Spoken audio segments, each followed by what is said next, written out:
What's poppin', y'all? It is your boy Gardy3. Welcome to the And One podcast. I appreciate you guys for tuning in for our, eventual watch along. But look, I had to hop on early and drop some breaking news. I even skipped the intro just so I can say this. The Los Angeles Clippers are trading James Harden to the Cleveland Cavaliers for Darius Garland and a second-round pick. I repeat, we got ourselves a trade. James Harden for Darius Garland is official. Wow. And the Cavs, they got a second-round pick out of it. So, that's wild. If you told me before the year started James Harden was going to request a trade, it wouldn't have shocked me because I didn't really have that much faith in the Clippers. But the way that this whole thing just went down for the Clippers to lead to the James Harden trade request, to me, that is wild. I'm shocked. I'm shocked with the way this all went down with the Clippers because it's just wild. Wow. Like I said, I'm shocked. I would have thought Harden would have requested a trade, earlier in the year, but here we are. They won 16 out of the last 20, and then he's like, "Oh, by the way, I want out." Kind of speechless. I'd love to hear what you guys think, by the way, of that breaking news, because that is, to me, that is just crazy. Wow. I would have never thought that if you would ask me before the year started, out of all the teams that James Harden could have went to, I would have never told you the Cleveland Cavaliers. But you know what? There's a lot of potential there. He's great with rollmen. So I'm curious to see the work that, him and Jared Allen do together, unless they trade him next. It's weird in the sense of the age difference, but say Garland is already 27, and he's on the books for longer than James Harden, who now you can have the inside track of resigning, or you can get some cap space a little early. You're not on the books for the rest of that Garland contract. So, like I said, overall, I would love to hear your guys' thoughts on that. But yeah, welcome to the watch along. Like I said, the game will be starting soon. At some point, I believe around the second quarter, the greatest co-host of all time will be joining us. I did like that. Vooch is a very, very reliable center, and I think the Celtics are a great move for him, a great spot for him. Say T3 and D, you just catch the news that just dropped. What a wild time we're having at the trade deadline now. Now everything's picking up. But yeah, no, I did like Vooch to the Celtics. We knew Simons wasn't long for he wasn't long for Boston, so flipping him to Vooch, who gives you some much needed center depth, I think was a great call. Hey, I got to give the Celtics centers credit, though. They held it down. Shout out to Celtics legend Neemias Queta. You got.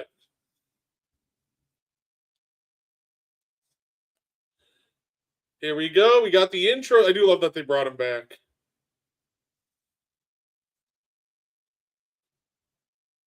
Here we go. I do love that they brought back the starting lineup. That is so cool. I've liked so far. I can't wait to get Mo on here so I can keep talking the moves to him. For sure. I can't wait to hear his insight on these moves, but I also can't wait. I also did like the I think the Jaren Jackson move for the Jazz was interesting. I think it's fun. I love seeing the Jazz make a big move. Look, you can't stay in mediocrity forever. You have to take chances. And Utah took a big swing going for Jaren Jackson Jr., which honestly I can respect.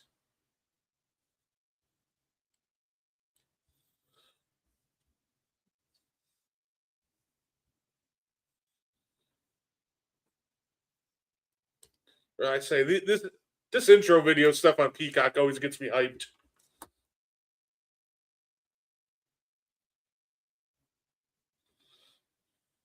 Woohoo! Wow, what a start to the trade deadline.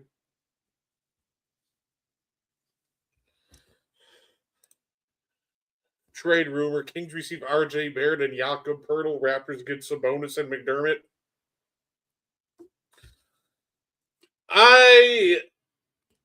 Pertl is only a contract that if I'm the Kings, I'm taking him on if I'm getting like a first and a second. Like I think Pertl is such a bad contract that it would require multiple picks to move off of. It wasn't a good contract when he signed it. He was already having back issues and health issues, but it's just progressively gotten worse. And we're at a point where the extension, I don't even believe it kicks in until next year, but they're going to have to probably move multiple picks to get off that one. So if I'm the Raptors and I can get off of that Jakob contract, whatever, it's worth it. I would absolutely pull the trigger. Say the Raptors, like I said, the Raptors are playing a lot better than I thought they would. I'll give them all the credit in the world, especially without, with missing Jakob, who they clearly thought was going to be a big piece. I would have never guessed that they'd be fourth in the division, closing in on the All-Star break.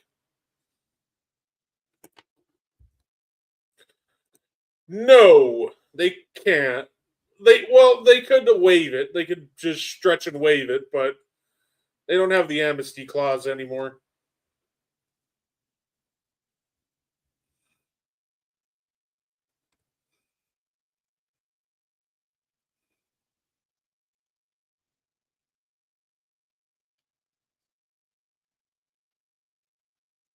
So I was trying to figure out when. I don't know what the Bulls are doing. You can't convince me that they. Okay, on one hand, I like collecting young talent. I'm always for it.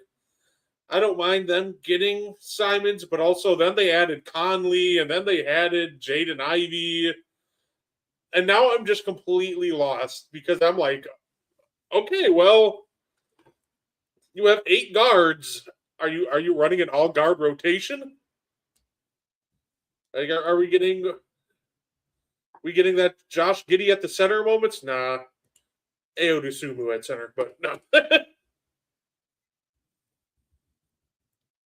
No, I'm always down for.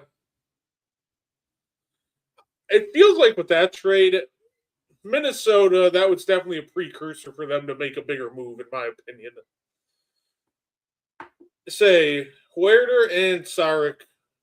You know what's funny? I didn't think you'd have to spend like a king's ransom to get Jaden Ivey, but I thought it would take a little more than Kevin Huerter and Dario Saric. And Detroit received a protected pick swap too. So, no, to me, if you're the Minnesota Timberwolves, you're only making that move if there's something bigger coming.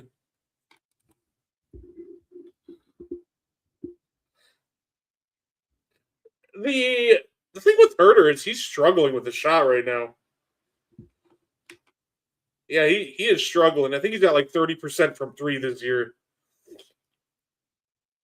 So, granted, I think that looking at Kevin Huerter, he has a lot of similarities in the sense he's more of a great movement shooter, kind of like Duncan Robinson is. So I do think that the bounce back potential is there for Kevin Huerter.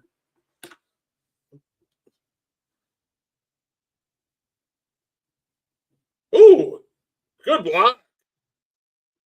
Say Najee Marshall. Go, Derek White. And rims out. All right, here we go. We got Cooper Flag. Oh, gets a pocket pick by JB. Woo! Cookies!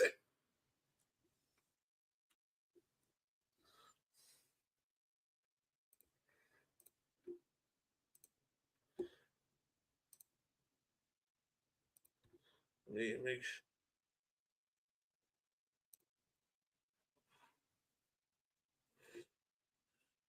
Yeah, Neemias Queta has been so good for the Celtics. JB, stop it, pop it. JB balling. Give him all the credit for that. JB is balling.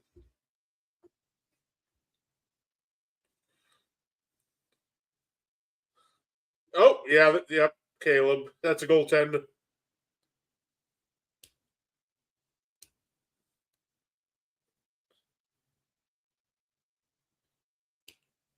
Here we go. Let's see what Derek White's got.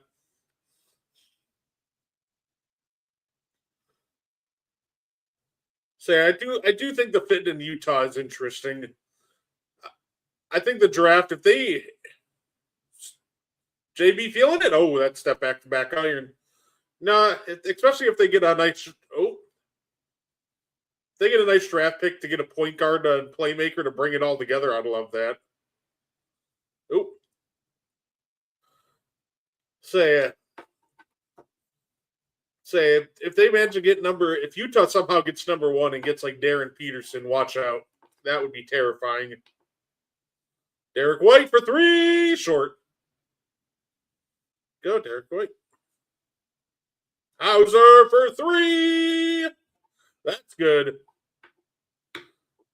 Here we go. We got Cooper Flag. Here comes a Gafford ball screen. Trying to. Oh, yeah. JB got all arm there. Looked like JB tried to take a chance and do a little. Try to sneak up on him and get a steal, but he accidentally got all arm. No, I think that trade between the Pistons, Wolves, and Bulls, I don't think that's done yet.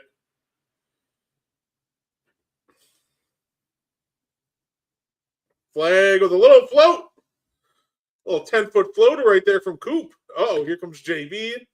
He's got Martin on him. He's going to bully ball his way to the rim. Surrounded by three Mavs, and his shot is off. Go, here comes Najee Marshall. He's running a little screen and roll action. Tries to shoot over Derek White. Gafford with their offensive board, and he draws the foul.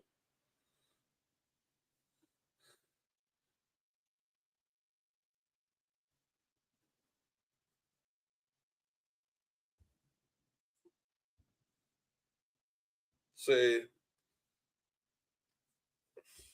now I'm curious to see what the Cavs' next move is, too. I'm guessing Jared Allen's gone. I thought last year they were going to trade him in the offseason, but I guess that didn't happen.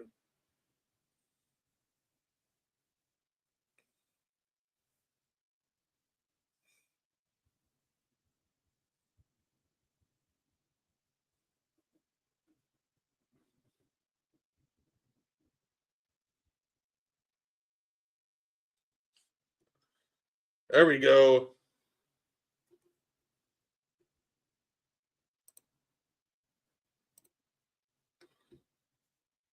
Here you go. Neemias to Derek White. Trying to throw up that lob. Hey, what's good, Connor? Coop. Say, good job, Max Christie. Is that Shireman? Yep. Does up a little float. That's going to be short. Flag grabs the board. Yeah, no, I'd love to hear your guys' thought on the NBA trade deadline. Say, I'm shocked. Missoula, I'm shocked ain't going to call timeout after that one. They just kind of let Najee in, no problem. But this is a nice run here from Dallas. Need a response from Boston. And now JB, he missed, got his own board, and puts it back up and in. So 8-0 run by the Mavs ends. So here we go. Another pick and roll action between Flag and Gafford. Yep, it's a done deal. That say James Harden to the Cavs for Darius Garland and a second. So the Clippers not only got Garland, they actually got a second round pick out of it too.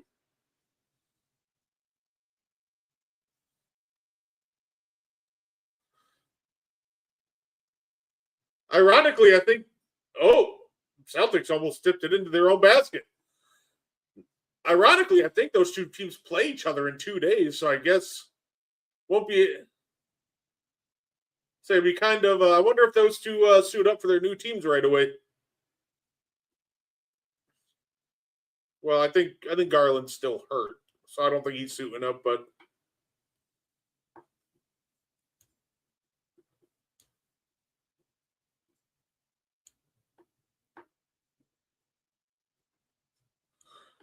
look, I'm sorry to hear it. I'm sorry, Kyle, but oh, Celtics didn't get back. Cooper beat him down the floor. Say, I'm pretty convinced if the Celtics could trade you for a second, they probably would.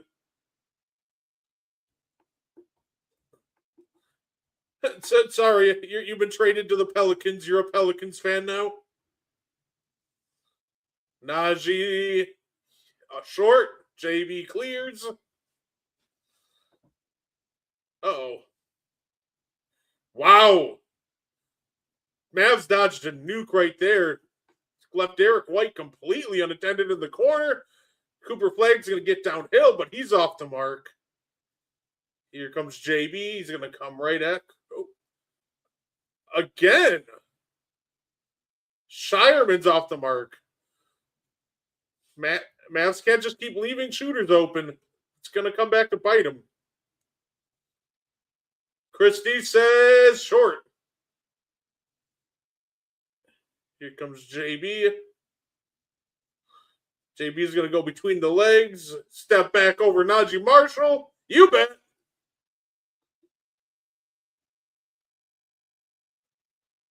Say, JB's cooking so far. Give him all the credit in the world. Yeah, no, I'm hoping we get more trades in the next couple hours. That'd be a lot of fun. The more active deadline, the better.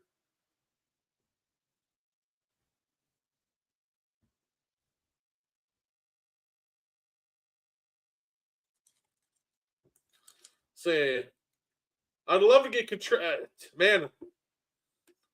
I wonder what how Cottrell's feeling right now. Say, our boy Cottrell, he's a Cavs fan, so I wonder how he feels about getting Weird Beard. All right. So, had a lot of, like I said, we've had a lot of fun in the deadline today. We've had Jared Jackson getting traded to the Utah Jazz and netting 3 firsts. We've had Mike Conley getting dumped from the Timberwolves. I think that's a precursor to a bigger move. We've had a James Harden trade. Love it. Like I said, give me more. Just give me all the trades today. Quite frankly, give them all to me today, so I don't got to be worried about my phone for the next 2 days. Give me all the big ones today.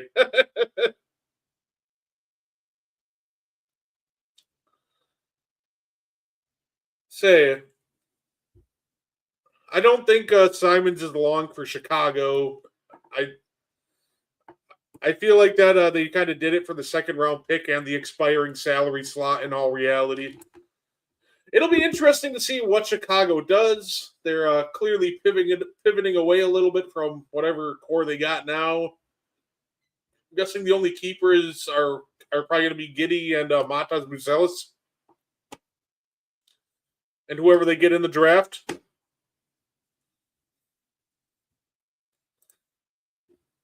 I too would love Ayo Dosunmu at the center minute. See, you see the vision. You see the vision. Don't tempt Billy Donovan though. He just might.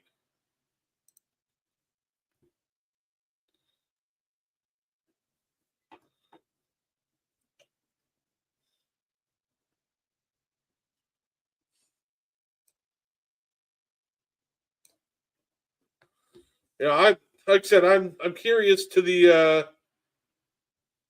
curious to see if the Bucks make any moves today. I know they're playing right now.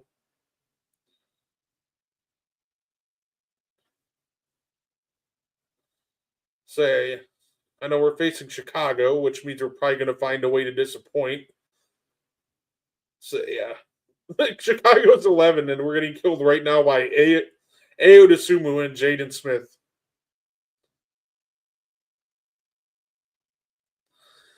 You're gonna kill Will with that. Patrick Williams getting 35 minutes a night. That you know what? That would lock in the tank. Just go all in. Patrick Williams, 48 minutes. He doesn't leave the floor. Man would play full 48 minutes and still find a way to be non-existent out there.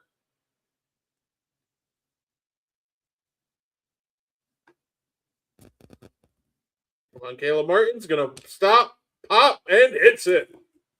15-14. We got ourselves a close game to start this one out.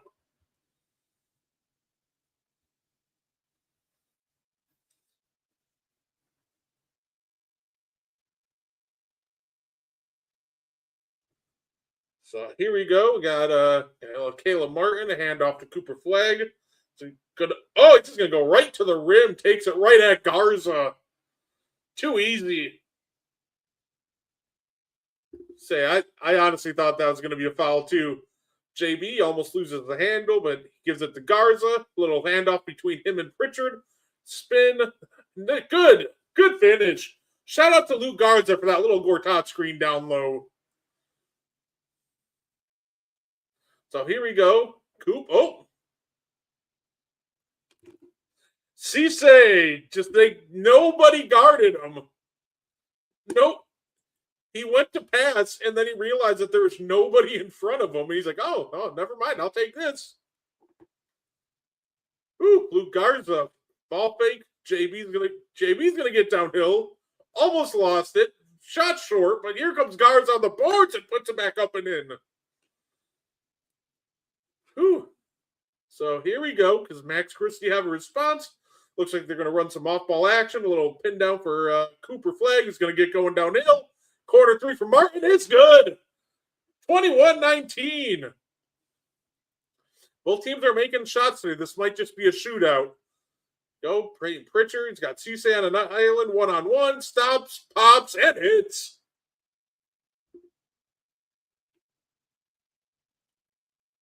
So there was a whistle. Okay, ball, we're just kind of rolled too far away. All right. Here we go. Here comes Matt Christie. It looks like they are just pressing Cooper full court. Here's Caleb. They're going to set a screen to. Oh. Oh.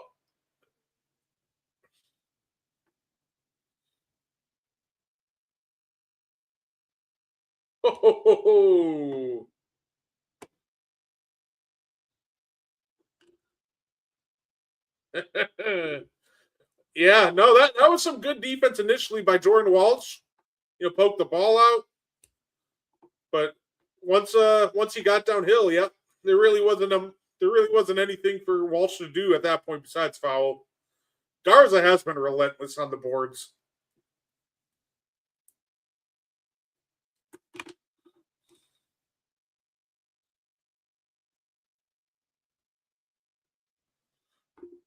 Ooh! Oh!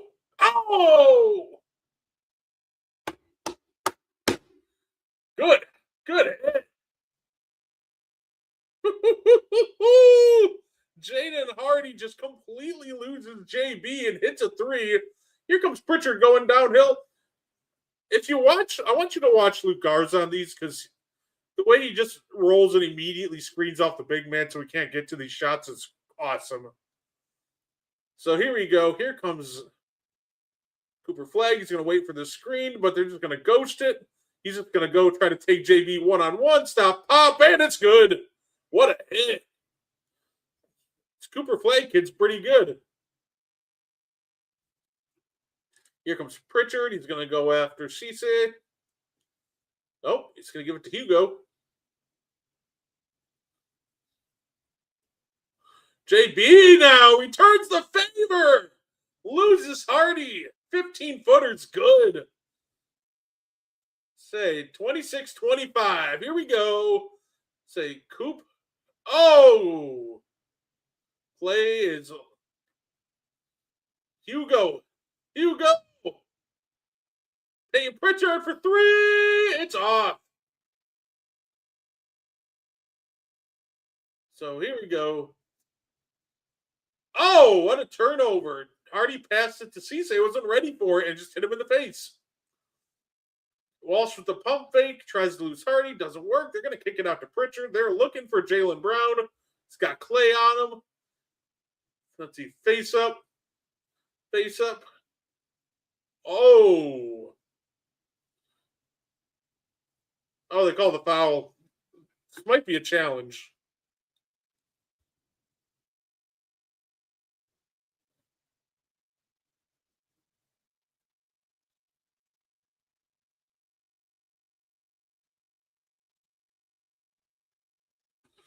So here we go.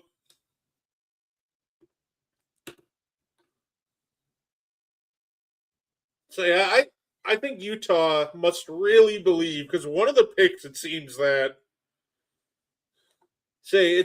they're really banking on at least being in a play-in team, because that pick swap that they traded for 2027 does include their own pick. So they're sending the Grizzlies the most favorable of, I believe it's them, the Cavs, and another contending team. But they get the most favorable of those picks. So I think the potential is there if you add in the right playmakers that can help set. Because obviously Jaren isn't going to be setting himself and everybody up.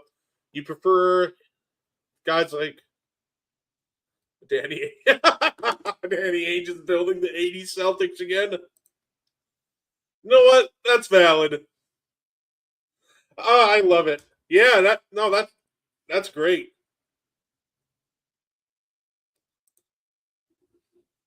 Yeah, I think the potential is there for Utah Jazz. I don't think they're going to jump all the way up to a playoff team next year, but if the lottery odds fall their way, and they can get like I said, if they get lucky enough to get one. Yeah. Oh, absolutely. I get what you're saying. Hey, I think Walker Kessler will get paid this year by them. I don't think he'll anything too crazy, but he is a restricted free agent. I think it's in due for a nice contract. That's going to be the most important position actually to address. Look, Laurie is big for his size. Jaren is, big. Jaren's a big dude, but neither of them are particularly good rebounders. It's been well documented. Kyle Flipowski it's been documented Jaren's inability to grab boards. So I think Walker Kessler all of a sudden just became priority like number 1 and 2 this offseason, because you need a strong rebounder down low to really complement these two bigs. And if the three-point shooting can be real, because he's been experimenting with it at times, even if he can start knocking down some corner threes at a good clip, that this could be a fun team to watch. I'm excited. I'm looking forward to it. Of course, you can't forget about Ace Bailey. They're slowly bringing him along.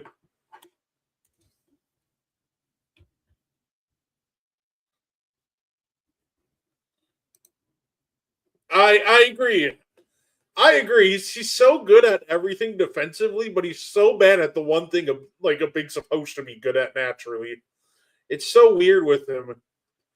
That's why I have so much. I think this has so much potential though, because Keontae George is just so bad on defense. But I think you put guys like Jaren Jackson, Laurie, Kessler. That's a lot of size. That's a lot of size to help deter shots at the rim and force hopefully a lot of mid rangers. I'm imagining the defensive game planning will be as JB hits the first one.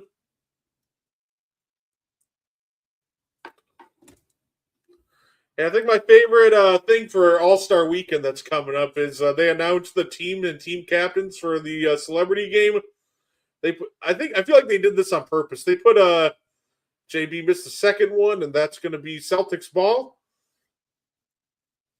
You know what's funny? They put a Shams on Team Giannis. I really want Giannis to be petty and DNP coach's decision for the love of the game. Kata!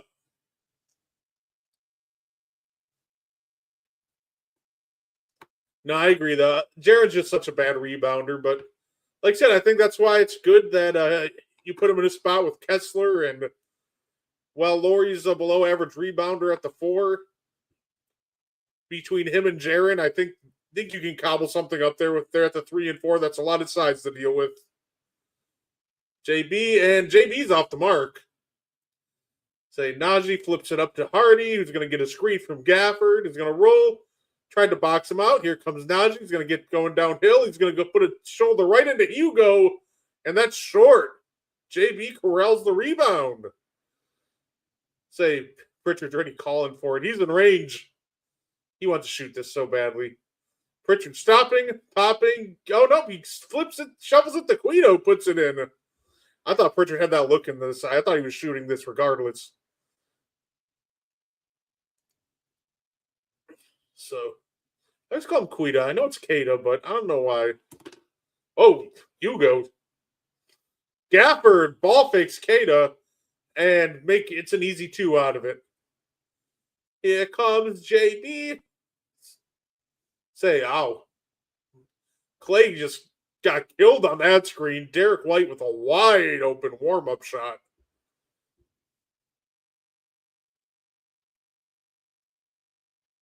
Here we go. I'm curious if we could see a Klay Thompson trade happening for sure. I just don't think he fits with this current version of the Mavericks. Oh, defensive 3 seconds happening right before the illegal screen. Great timing for Dallas. So we're getting a technical free throw for a defensive 3 seconds.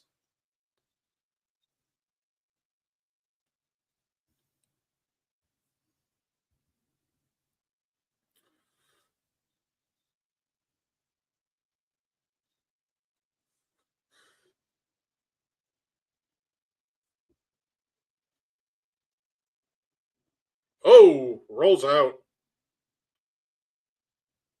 So here we go. Derek, whoa, White's just going to pull it. Oh, well. White was going for the 2 for 1, but he left it way short.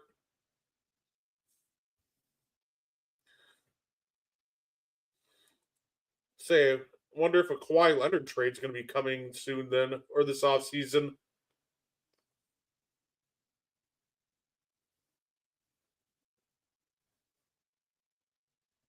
Say, Nemhard just kind of does some gnashing, but good steal. Gafford loses the ball. Here comes Pritchard. It looks like they're going to hold for the final shot. Get a screen. Uh-oh. Hand down, man down. Pritchard is money. Jaden Hardy got caught. Hand down, man down. Pritchard elevates and just knocks it down. Oh, I just got an update on my phone. I thought it was another trade, but it's just telling me that Harden's going to the Cavs again.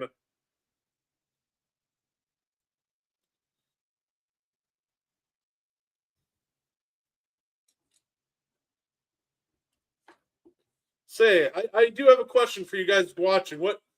What do you guys think of the Harden and Garland trade? If you were to grade the trade for both sides, what would you give it?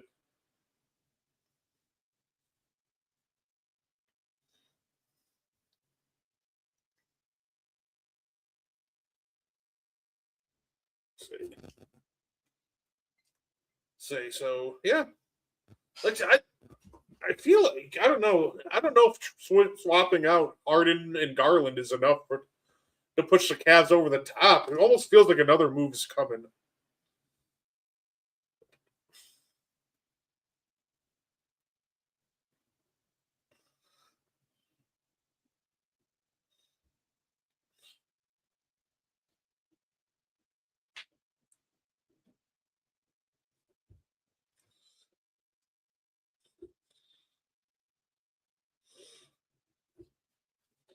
Say it. It's still be interesting. While I do think that Garland is B minus fair. It's interesting because Garland is younger, but 27-year-old Garland just isn't even as good as 36-year-old James Harden. And one of the biggest problems with Garland is as much frustrating as James Harden's been in the playoffs. Garland really is never healthy for the playoffs, and when he does try to play through injuries, it just doesn't look good. So I think it's positive for the Cavs is while this shortens your, shortens your timeline since Harden's under contract for till the end of this year before you can offer him an extension. He has a player option, but I think they just extend him.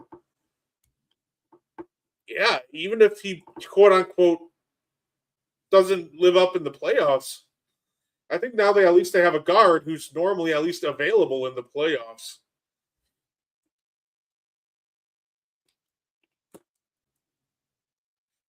Yeah, no, I just unreal.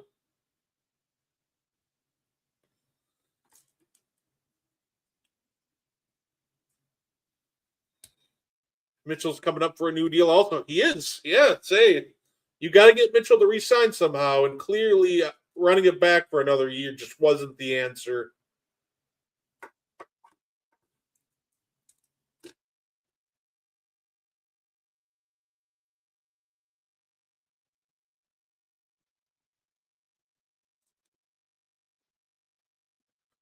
Say, of course, we're waiting on the next big trade, which who knows what that will be after the Memphis Grizzlies.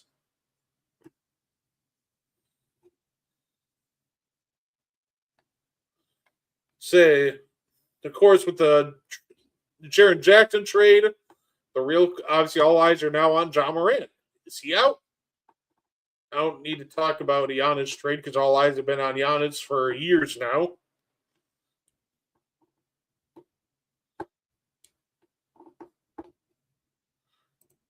Surprised anybody gets. I mean, we kind of got that. I mean, Jaren Jackson was kind of surprising, right?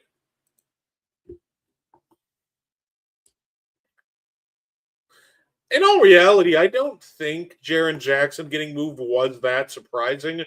I feel like the location was just the surprising part, right? We were always talking about how Danny has got to make a move at some point with all those picks, but oh, say you got Najee a little like one leg is short. But yeah, no, I don't think it's surprising that Jaren got moved, but I guess we didn't expect Utah to be the one to make the move for him. Oh, Gafford got Hobbs. He got up there to get that block.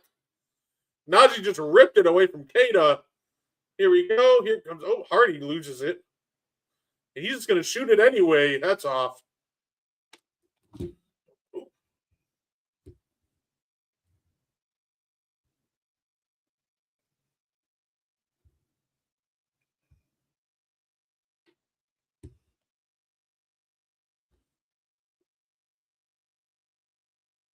Right, so Celtics are up 3.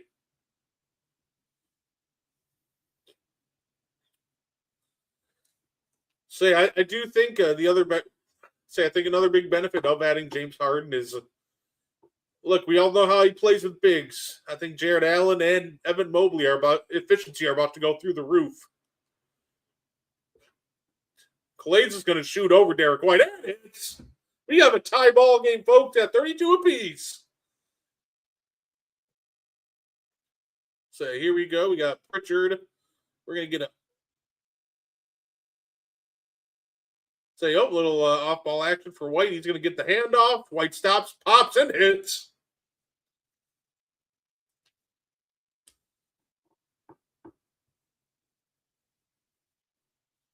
Ooh, Nemhard. Oh, he's going to give it to Gafford, who's going to shoot a little hook over Kata, and that's going to be short.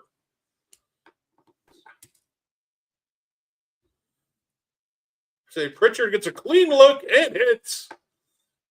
We got ourselves a 5-point lead for the Celtics as Peyton Pritchard got a clean look off of that screen.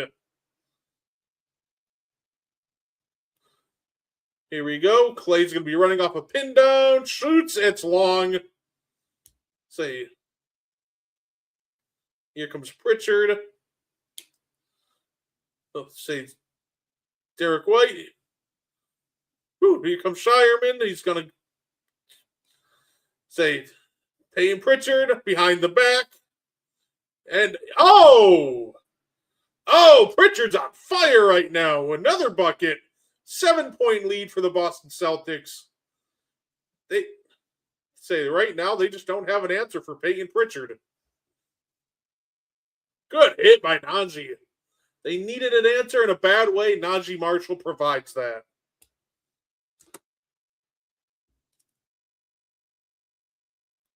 So here we go. Here comes Pritchard going back downhill. Oh, he missed the layup, but it looked like there was contact. Hardy is off. Yeah, Pritchard clearly thinks that there was contact.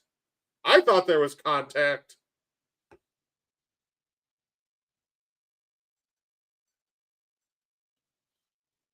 Hauser's good. Yeah, that's going to be a timeout. Dallas needed a timeout in the worst way there.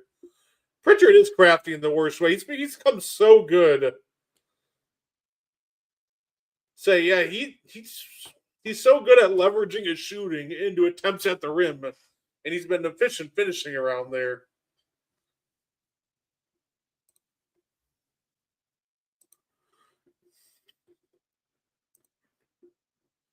Let's see. I don't care about no LeBron James. Give me.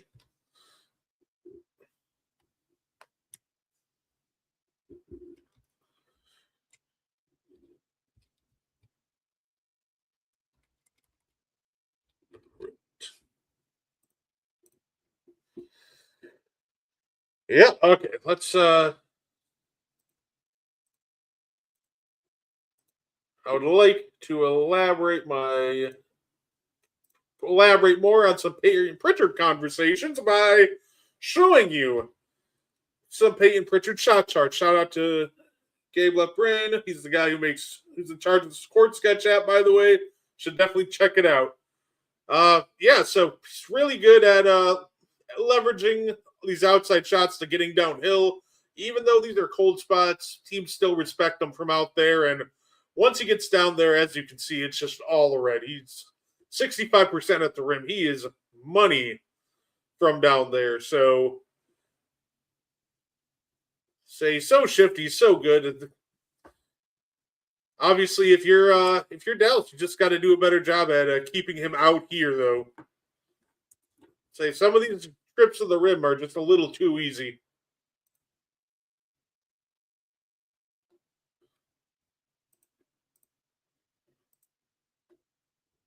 By the way, like I said, if y'all want to see any more of these shot maps or anything for anybody, what's cool about what Gabe did here is you can get shot maps going all the way back to 1996, 1997 season. So, and then the playoffs, you can also go back going to 96, 97. And then they got a lot of different cool graphs, like for 3-point, etc. Overall, a fantastic site. So,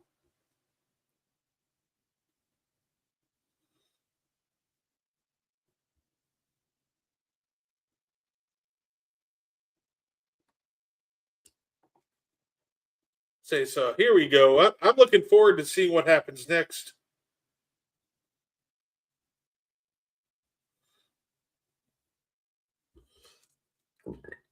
I wonder if the Hornets are going to make any moves. The Hornets, look, they're hot right now. Currently, ironically, they have the best offensive lineup and this is a stat that shout out to Basketball University for posting cool stuff like this. For net rating, they're a plus 27.9. They have the best lineup offensively with 225 or more possessions together. Like, It looks like the Hornets have found a way to play together. Hornets need to make a move. It'll be interesting because it seems like this young unit is starting to find its rhythm. But no, I agree. If I could move on from ooh, that's short. If I could find a way to move on from like a Miles Bridges and convert that into maybe two better rotational pieces, I would make that in a heartbeat.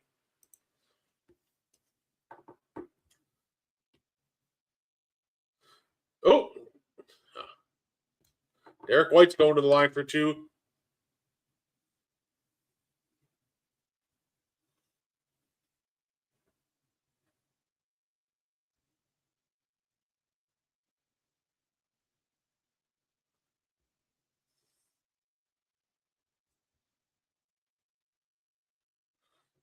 Say, I'm looking forward to it. Who do you guys think the next move off the board is going to be?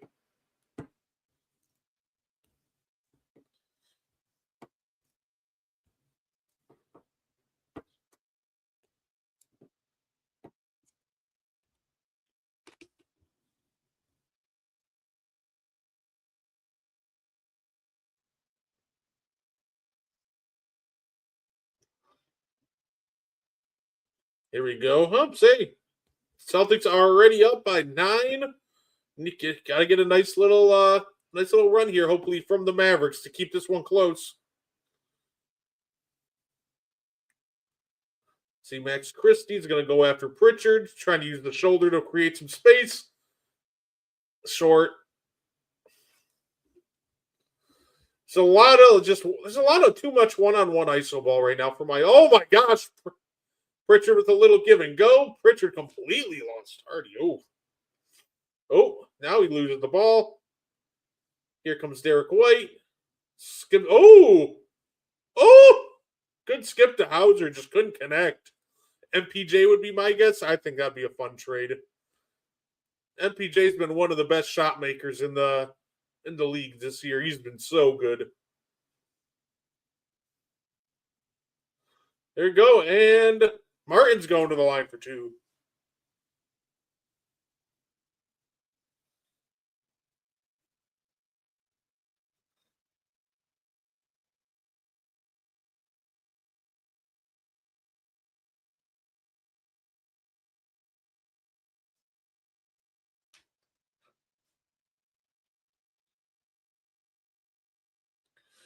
You know what's funny? I think the next trade also might be Cleveland. Cleveland. I see the rumors that they're trying to find somebody to take Lonzo Ball's contract, and I think that might end up being the next trade. I think they're going to be aggressive with it too. They know they can't rest on their laurels. They got to now convince James Harden to want to resign. They got to convince D-Mitch to sign that extension. So I think they'll be aggressive at moving Lonzo. Oof. Not a productive trip to the line. Still a 9-point game. Here comes JB going up against Martin. He's gonna get flag switched on to him. So there you go. Hugo short.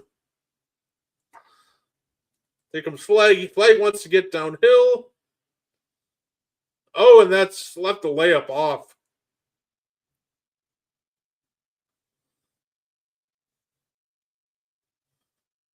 Derek White. Oh! Too easy. Say skipped it, then they realized that nobody was with Garza, so he got the easiest layup of the game. So here we go. That was a very unnecessary Euro step. So here we go. Cooper's going to try to chisel. Oh, wow. What a terrible shot by Cooper Flag, trying to shoot over a contested jumper with a second defender. Flying in from the backside. JB's going to stop, pop, and hit. This Mavs offense is so ugly. It's one ball screen, and that's it. And offensive foul. They finally get a bucket, but it's an offensive foul. There's just not enough movement or anything going on with the Dallas Mavericks team. Say then, of course, they don't have the ISO players to be trying to play one on one.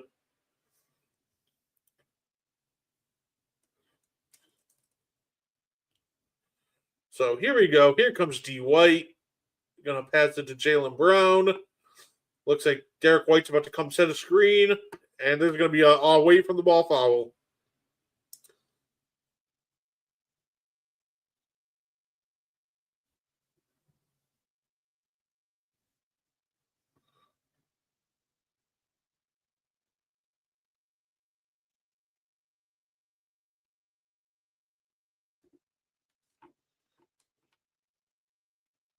Woo! Derek White, and that's gonna be long, but Garza.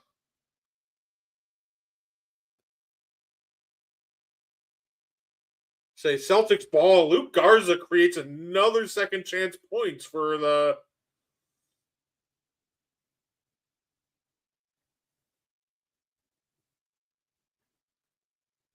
Luke Garza is creating a lot of second chance points right now for Boston.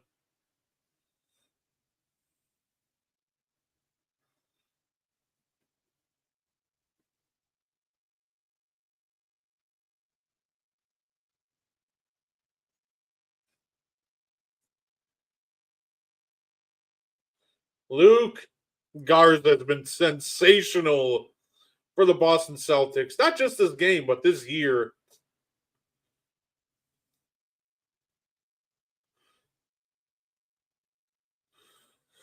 Yeah, no, and Cooper's been the only one having some success. Okay, yes, Cooper's having some, success breaking down the Celtics defense, but not a lot. It's been inefficient.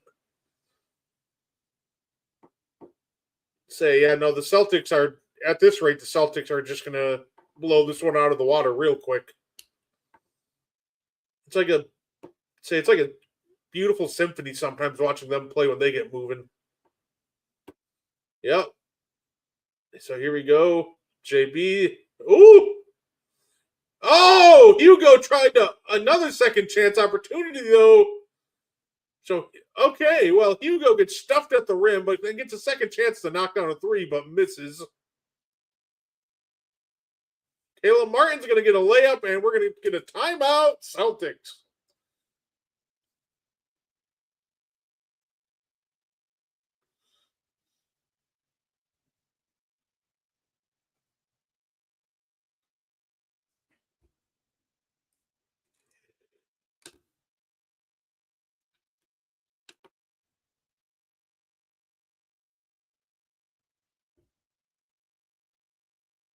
Say so. Like I said, I'm loving.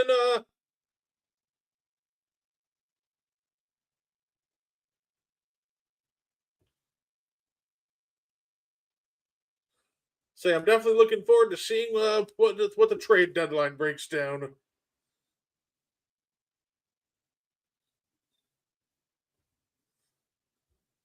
Say Celtics are looking good, but that is a good timeout too. Got to make sure that the crowd doesn't get the Mavericks back into this thing.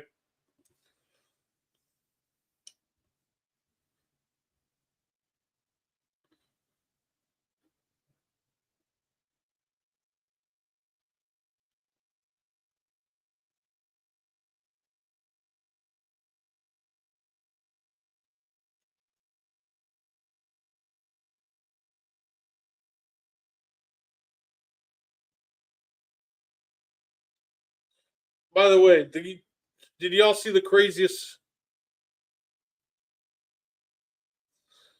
Say I do think it's crazy too that Amon Shumpert decided to say.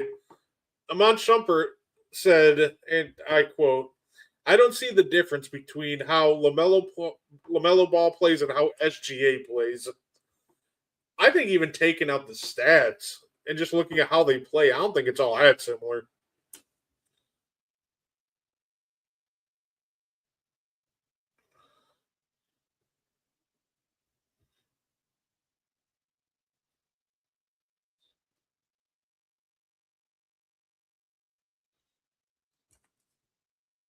Say it to me, yeah, but to me that's an absolutely wild one. LaMelo plays a lot farther away from the basket than Shea does. Shea's more aggressive, getting downhill and trying to create contact and creating in the mid range too. LaMelo is just more aggressive in the sense of trying to create and hit threes. Just even watching them play, taking stats, accolades, and everything out of it, just play style. I don't see the similarities in those two. Oh, guys, don't worry. You just got the update. LeBron's expected to finish the season in LA.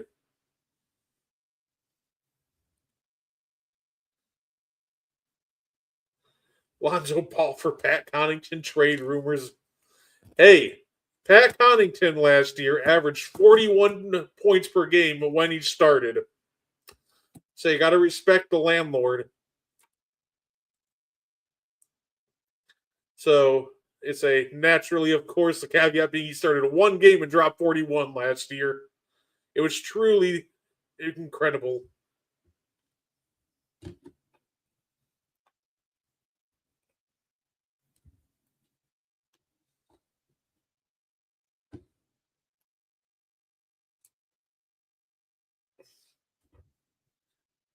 Oh, sure. Lonzo and LaMelo reunion. Sure, why not?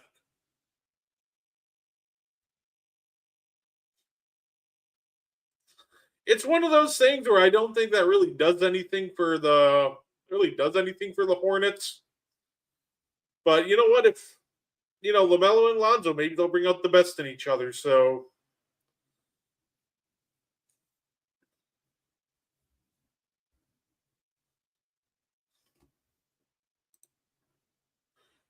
say I just think that a couple of years ago this would have been a fun idea, but LaMelo has just looked so like hate to say it, but he's looked so washed that I don't think this really would move the needle at all. Flag is doing an awful lot of work to create one basket. I think that's kind of a problem right now. Here comes JB. Say dishes it to Garza, gives it right back to JB. JB's going to attack Gafford. He loses it. Here comes Martin. Go. Christie is short. Here comes the Celtics. Go. Oh!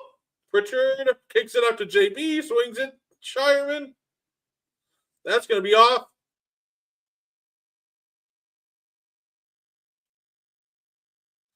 So, oof.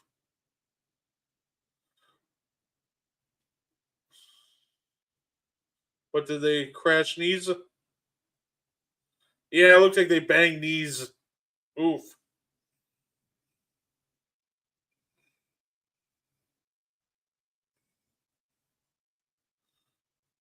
Ooh.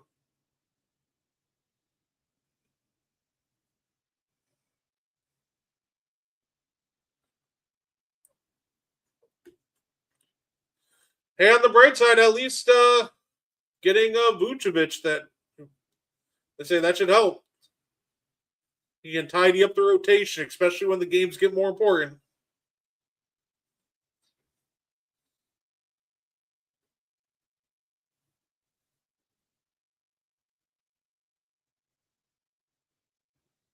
Yeah, I am curious to see where LeBron goes in the offseason.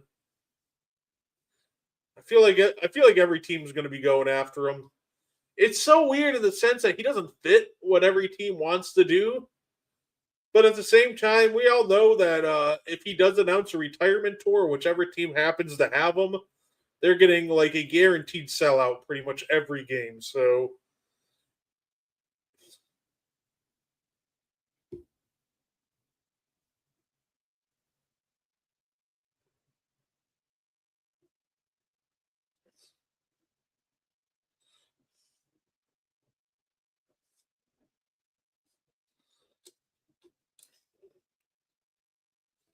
yeah, you can tell the Bulls are short-handed. The Bucks are actually smoking them. Weird.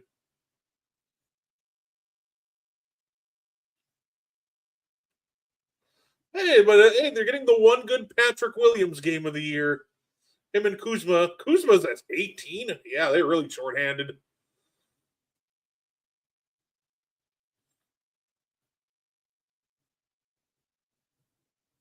Well, they have 8/10 of a second to do something with.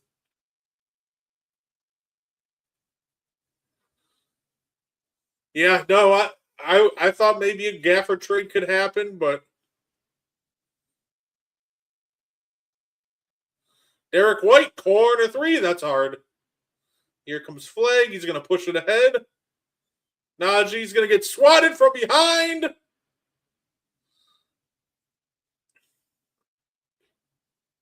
Christie's now going to line one up, and that's off. They're just not hitting their deep balls.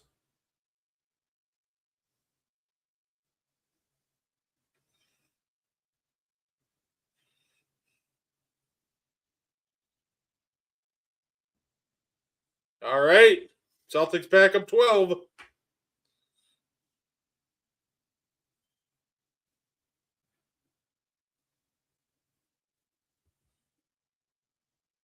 Oh. Yeah, he almost did a little reverse. He almost still put that sucker in.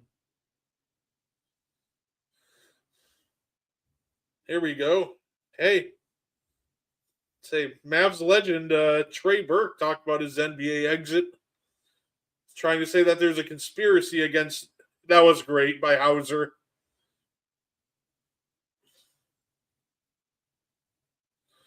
Say, Trey Burke talking about how he was not in the league, though, because he wouldn't get the shot, the vaccine shot. Like, Burke, I promise you're out of the league because of a shot, but it was your jump shot.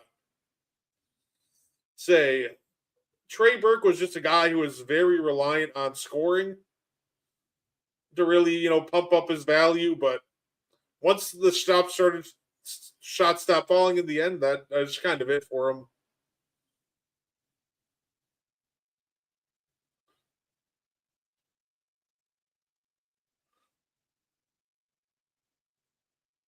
Oh, they called the foul on Dwight Powell there? Ooh.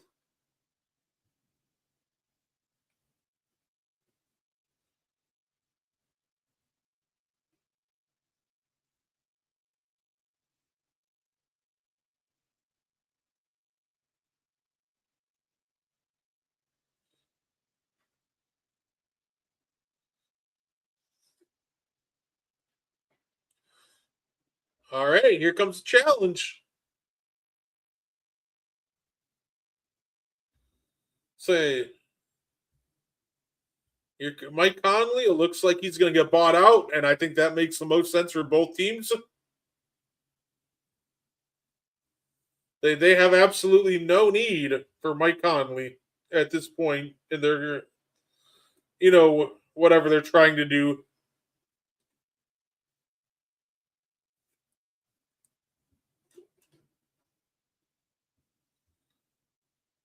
Scream 7, I didn't realize they're still making Scream movies.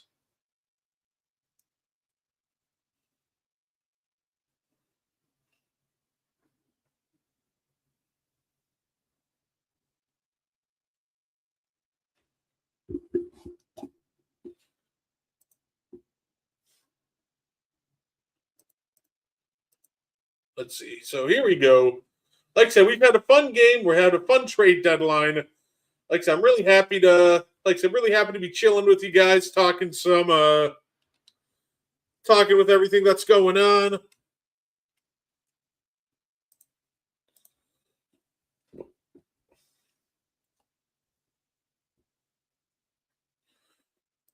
By the way, then this is kind of what I was talking about with Trey Burke. That switched to LeBron James because Trey Burke was out of the league in this year. Oh, there you go. Here's some LeBron numbers for you. But yeah, it's just to me, it's just weird that so it's just weird to me that he's saying it's the shot when it's just unfortunately he just aged out of the league. He was a great role player for a long time, but happens to everybody.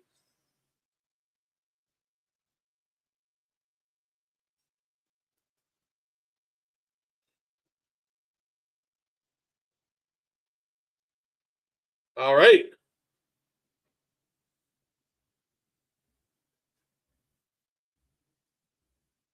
Okay. Call is overturned. No foul. And we're going to get a jump ball.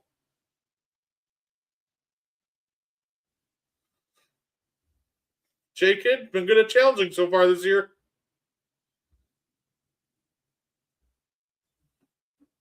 So here we go. We're going to get the Dwight Powell, Derek White jump ball.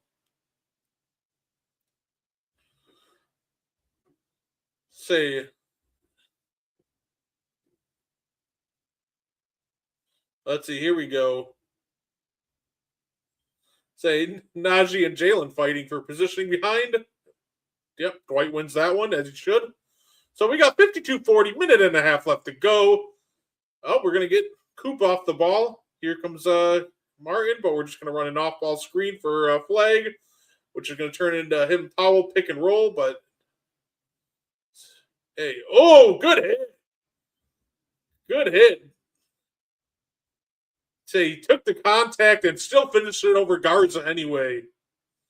So here comes Pritchard, and we're getting into that. Oh, good hands by Powell. That's going to get Martin going downhill, one-on-one. He's going to finish that. There's not a lot of guys that have the reflexes to deflect that pass, but Powell was quick with it. Powell was quick with that. So here we go. Why not? Here we got Derek White going at Martin. Now he's going to give it to JB, who's posting up Marshall. Say, JB's trying to break him down off the dribble. He's going to rise up, and it's off. So it's 4-second difference between shot clock and game clock. Here comes Cooper Flag. Oh, he's double teamed. He's in trouble, but good find. Marshall. Oh, that would have been huge. Oh, this would be backbreaking if the Celtics scored here. Are they going to go JB instead of Pritchard? Oh, here comes JB. Oh, yeah. No, that's the no chance. So an 8-point game going into half. It's been a fun game. We'll see if the Celtics can keep it up, if the Mavs can adjust. Say, Flanagan's drawing too. He's got to keep looking to drive and kick. That weak side has openings. Say, I love what the Celtics are doing for the most part. They're just kind of keeping the ball moving, just trying to find the best available shot.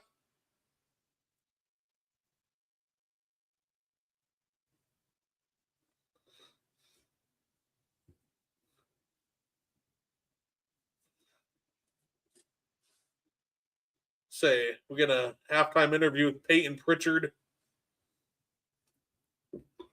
Say, while you're in here chomping on, I know your team's the Celtics, of course. What are you thinking about Vucevic?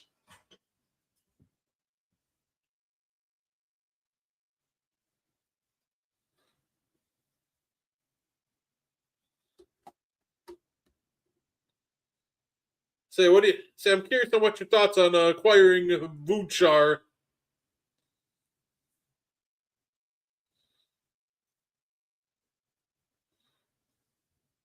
I keep forgetting that the Pro Bowl's on, so I keep getting these updates about the Pro Bowl.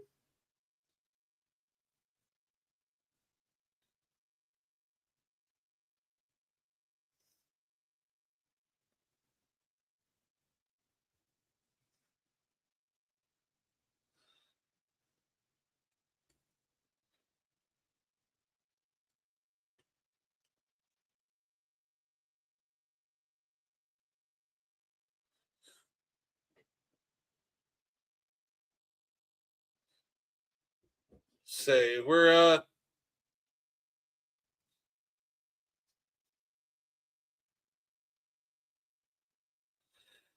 say I hope too. One thing I do think the biggest winner maybe of that Jaren Jackson Jr. trade might be the Milwaukee Bucks. I think a lot of people were kind of forgetting in there. We're forgetting how many picks a player like Giannis is worth. I kept seeing all these trade packages, like, oh, we'll just give him like 3 picks in a swap. Oh, like I think we just watched Jaren Jackson snag 3 picks. Like, I am not worried. I mean, I think also about earlier in the offseason, Desmond Baines got 3 picks. Which, granted, I do know there were 4 in that trade, but I always took that trade and viewed it as 3 to get off Bain, 3 for Bain, 1 for KCP to get off that contract. So, I'm curious to see if the Giannis trade does happen. What would the framework look like?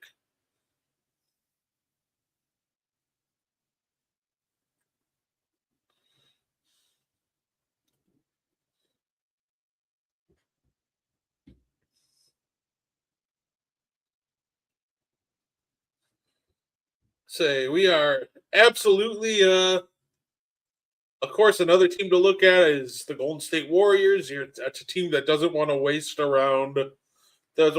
Steph Curry's days, but it's not a lot of assets to be had with them. Jimmy Butler is just kind of a contract at this point. You could trade Draymond Green, but like Kaminga's not really much of an asset at this point.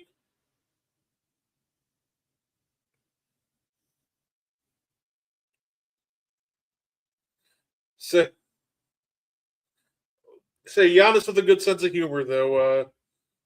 To end his press conference today, Glenn Rivers told the press that Giannis is putting Shams on the trade block, so we might get a trade before All Star Weekend. We might see Shams get traded away from Team Giannis.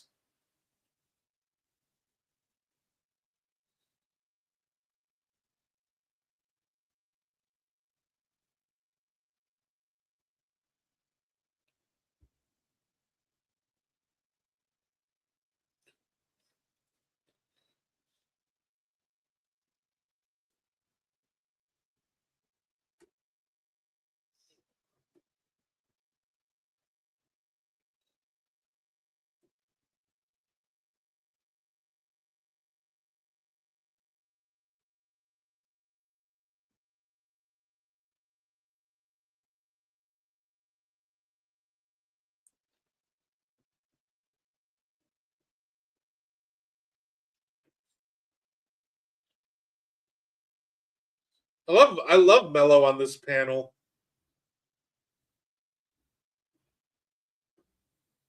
Yeah, he out clips. Yeah, I like Darius Garland. He's a solid player. He's an all star caliber player, but he just can't stay healthy.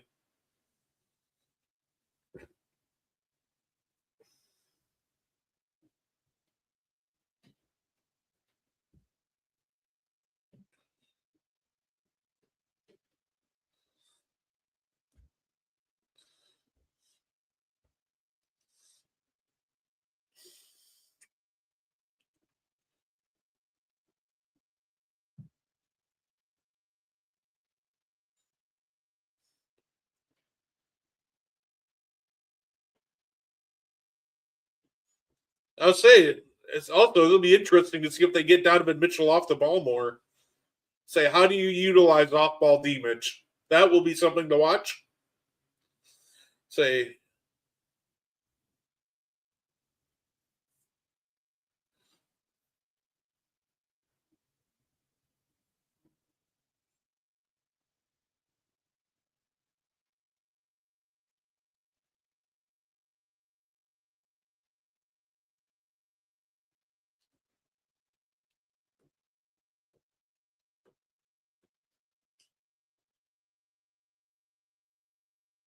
I love how everybody's like dressed up in these nice suit and ties and like blazers, and then there's Mello.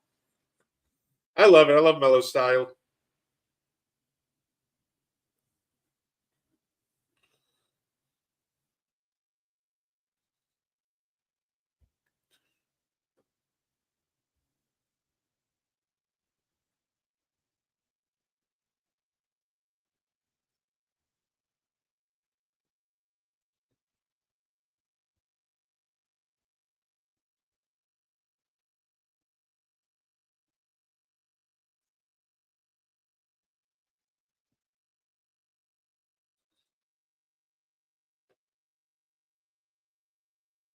Say I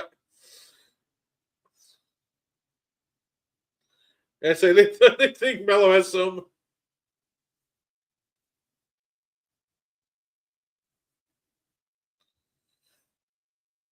Say and you still have a lot of pieces that you can move to make other. Yeah, I do like the Peacock group. Yeah, I look. This is so great because they all seem just so happy to talk hoops. I love it. Say I love this NBC and Peacock crew. They're terrific.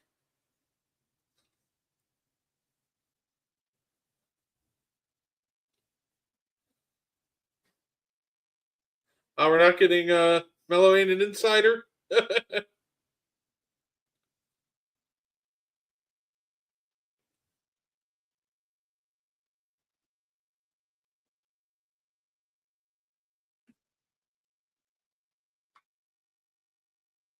Say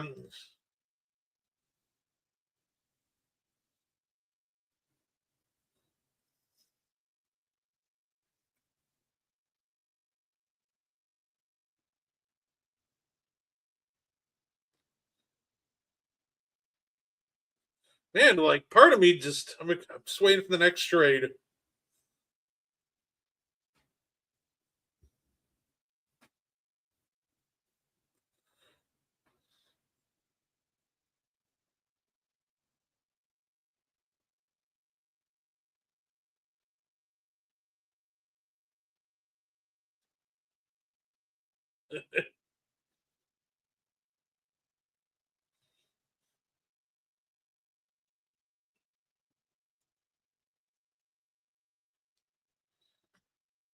Say we get so it's gonna be Harden, Mitchell, Jalen Tyson, Mobley, Allen.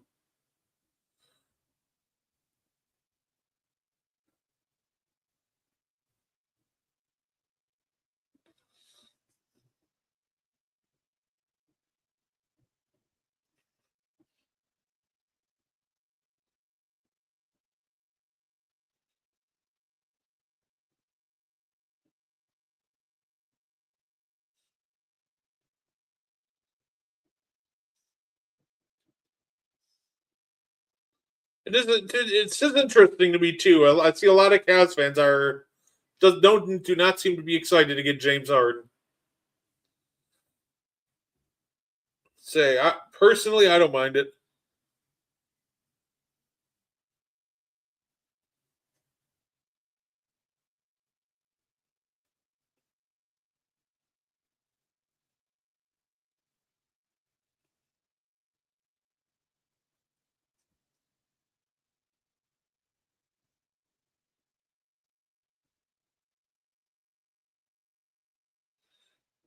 Hey, look.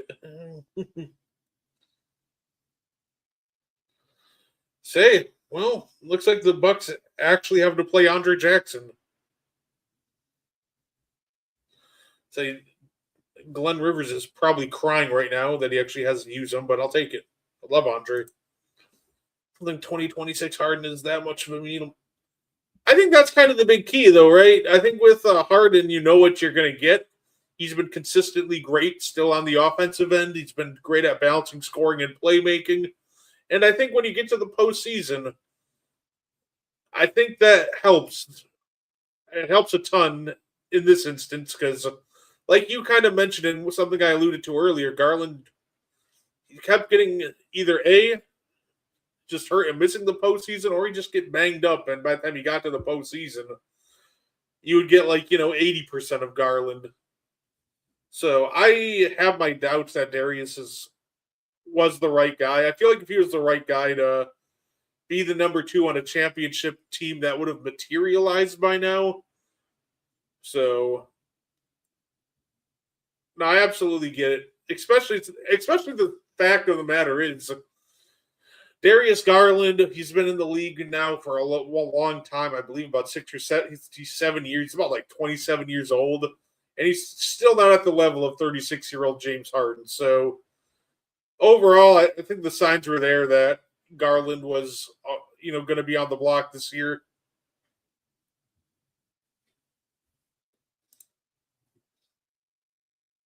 No, I'd say I'll give James credit though.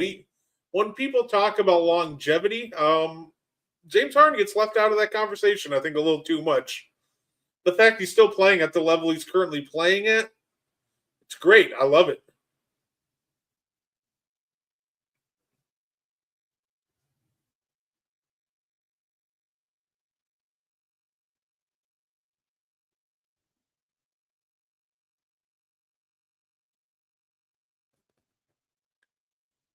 Shay, we're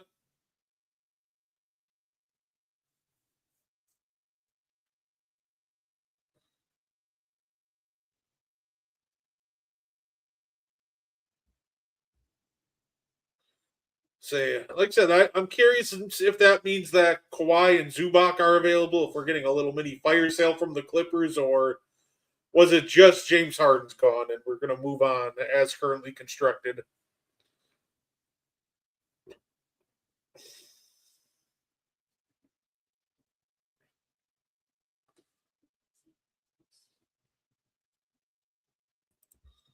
And joining us at this time, fresh off of vacation, he is Mo Better. How you doing, Mo? Hey, what's good, Brett? What's good, chat? What's going on, man? Hey, not much. Of course, I got to ask you about the big trade that we just got an hour ago. I'm guessing you saw it. Is that Harden for Garland? Harden for Garland, and the Clippers got a second round pick out of it. Oh, good. That's a good deal for the Clippers. Yeah, I think that I think it's a good move for. I think it's actually a good move from the Cavs too. I'm not sold on the idea that Darius Garland can be that guy to play next to Donovan Mitchell. So I think it's worth a shot to see if James Harden can be that guy. Because look, James Harden has his shortcomings in the playoffs, but even the shortcome version of James Harden has been miles better than what we've gotten out of Darius Garland in big pressure games so far. I would agree with that. I think the Cavaliers are in that win now mode. And look, I get James Harden gives them another legitimate facilitator. And on a night when Donovan Mitchell might not be shooting his best, look, James Harden can still drop 30 on a given night. He's the guy's 36 years old, Brett, and he's still getting to the foul line 9 times a game. So he's gonna add different elements because he can still generate offense even when he doesn't shoot the ball well. Say they saw Garland shoot 4 of 21 a couple nights ago, and they're like, "Yeah, no, you're out." Yeah, I've heard people say they don't think that Harden and Mitchell can work well together, but I I disagree. If Harden can work well with Kawhi, and even though I know he and Mitchell aren't the same players, but they're both scorers. I think he'll have no problem working with Donovan Mitchell. I think Donovan Mitchell will welcome having somebody else take some of that pressure off of him. I think it's almost the opposite way around. I'm not worried at all about Harden sliding because he's shown he can fit in with multiple stars. How will Donovan Mitchell react of being able to play more off ball? Will that be a more energized defensively Donovan Mitchell? Are we going to get him being more active running around screens? Because let's be real, we haven't seen a ton of situations where the ball gets taken out of his hands. Does he know how to play off ball that well? Like, it'll be interesting. Yeah, maybe he'll have to adjust the most, but you know who will benefit from him, from Harden? Evan Mobley and Jared Allen. Oh, they're going to feast. Yeah, think about all the lobs and easy layups and dunks they're going to get because of actions off of what James Harden is able to create. So I do think it makes the Cavs better. I'm not going to say something crazy like, well, they'll probably win the East. I'll just say it makes them better. The only question is how long it'll take before he and Mitchell can be on the same page. Nah, for sure. At least they have the All Star break to kind of figure out different strategies and game plans. It was almost the perfect time for that trade too. That's fair. That's the biggest, I guess, trade in terms of impact. But the trade that I think is going to be huge going towards the future is the Jaren Jackson trade. That I ooh, good dunk by Dwight Powell, 6-point game. Nice. at this point, don't the Cavs need to win the East, though? I don't think they have to. It would be nice, but I don't think they necessarily have to. I think they could beat teams on the road. But I think at a minimum they got to be in the conference finals. Oh, yeah, win the East like that. Okay, I thought they just meant the division. Yeah, no, they've got to be in the conference finals or win the East outright. They didn't make because again, even though he's playing at a high level, he is 36 years old, and at some point, just like at some point, Steph will, KD will, Harden will hit the wall. I think guys like Steph, Harden, KD, they all probably have a good 2 or 3 years at a high level left in them. No, absolutely. Christie is off. I hate this Dallas Mavericks offense, by the way. There's so much iso ball going on. There's no movement. Like, we kill you to just like run a pin down for somebody. Yeah, look, I think it's funny because I'm looking at the Mavs and we're talking about moves being made. I'd be surprised if they didn't move Anthony Davis. I know people are saying they'll wait till the offseason. I'm not sure that his value goes up in the offseason because he'll be a year older and he's already got the injury history. So I'm not sure I'd wait. I'll say I don't think it matters at this point. His value isn't going to go up at this point. I don't think it's necessarily going to go down either. I think he's just at a point where the market is the market. You can risk letting him get healthy, but I don't think that works. Oh, Coop with the chase down. Mo, did you see the reports that LeBron is sticking around for the full season? Yeah, I'm very happy. Hey, you know what? Hey, I think this is it for him though. Even if it's not, he doesn't retire. I don't see him coming back to LA, especially after all the dramatic reporting we just got. And I think that he still has aspirations to win a title. You're not going to win one with the Lakers. Yeah, say, hey, you know what? Maybe he does accept a lesser contract to sneak into somewhere. For example, maybe he can sneak on to Cleveland next year. There we go. Well, can you see that? LeBron James, Donovan Mitchell, and James Harden. Wow, that would be fun. It'd be fun. I don't know if that team wins, but it would be fun. It'd be fun. I agree. It'd be entertaining for sure. And look, obviously with Jaren Jackson Jr. being traded, I think most of us are waiting for the other shoe to drop. Where does John Morant end up? Memphis. It's funny. It's not that I don't think it's the Mavericks don't want to trade him. I think that they just value him higher than the rest of the league values John Morant. Right. I think there's a disconnect that's going to prevent a trade from happening. I agree. I think Memphis is like, we can get a haul for Ja, and I was looking at what they got for Jaren Jackson Jr. I don't think you can get that much for Ja. I think right now between the two players, Jackson Jr. has more value. Oh, I think he had immensely more value. I think that John Morant is pretty much getting the Trae Young package. Like, hey, here's some salary filler, and maybe you get a promising young player, but I think that's probably the holdup. I feel like everybody's just like, here's some salary filler, and they're like, well, we want all these picks. They're like, it's not 2022 John Morant anymore, big dog. Let it go. Yeah. They're gonna. My guess is he's probably going to end up staying with Memphis, like you said, because they're overvaluing him. Say, I could see him get moved in the offseason. I just don't see it right now. I don't think anybody is, and I think the Grizzlies want a haul for him. Yeah, Mo, book it. I think the Jazz are a play-in team next year. You know what? If they're going to keep Laurie and pair him with Jackson, I think there's a very interesting forward combo. You get Walker Kessler back. That is a huge front line. And I think that's perfect. I think you have a guy on your team in Keontae George that, as good as he is offensively, his defense has been awful. I think you get a lot of size next to him. And look, if they get lucky and win this year's lottery, and you add another premier guard prospect like a Darren Peterson, whoo, that team's just going to be cooking next year. You know what? I'm on board with you. If they can stay healthy with the young players they have that are still developing, and then you've already got established players like Jaren Jackson and marketing, I think Utah makes the playoffs next year. Yeah, it'll be interesting. I think the big thing they'll have to do is make sure they get a quality guard that can set people up really well.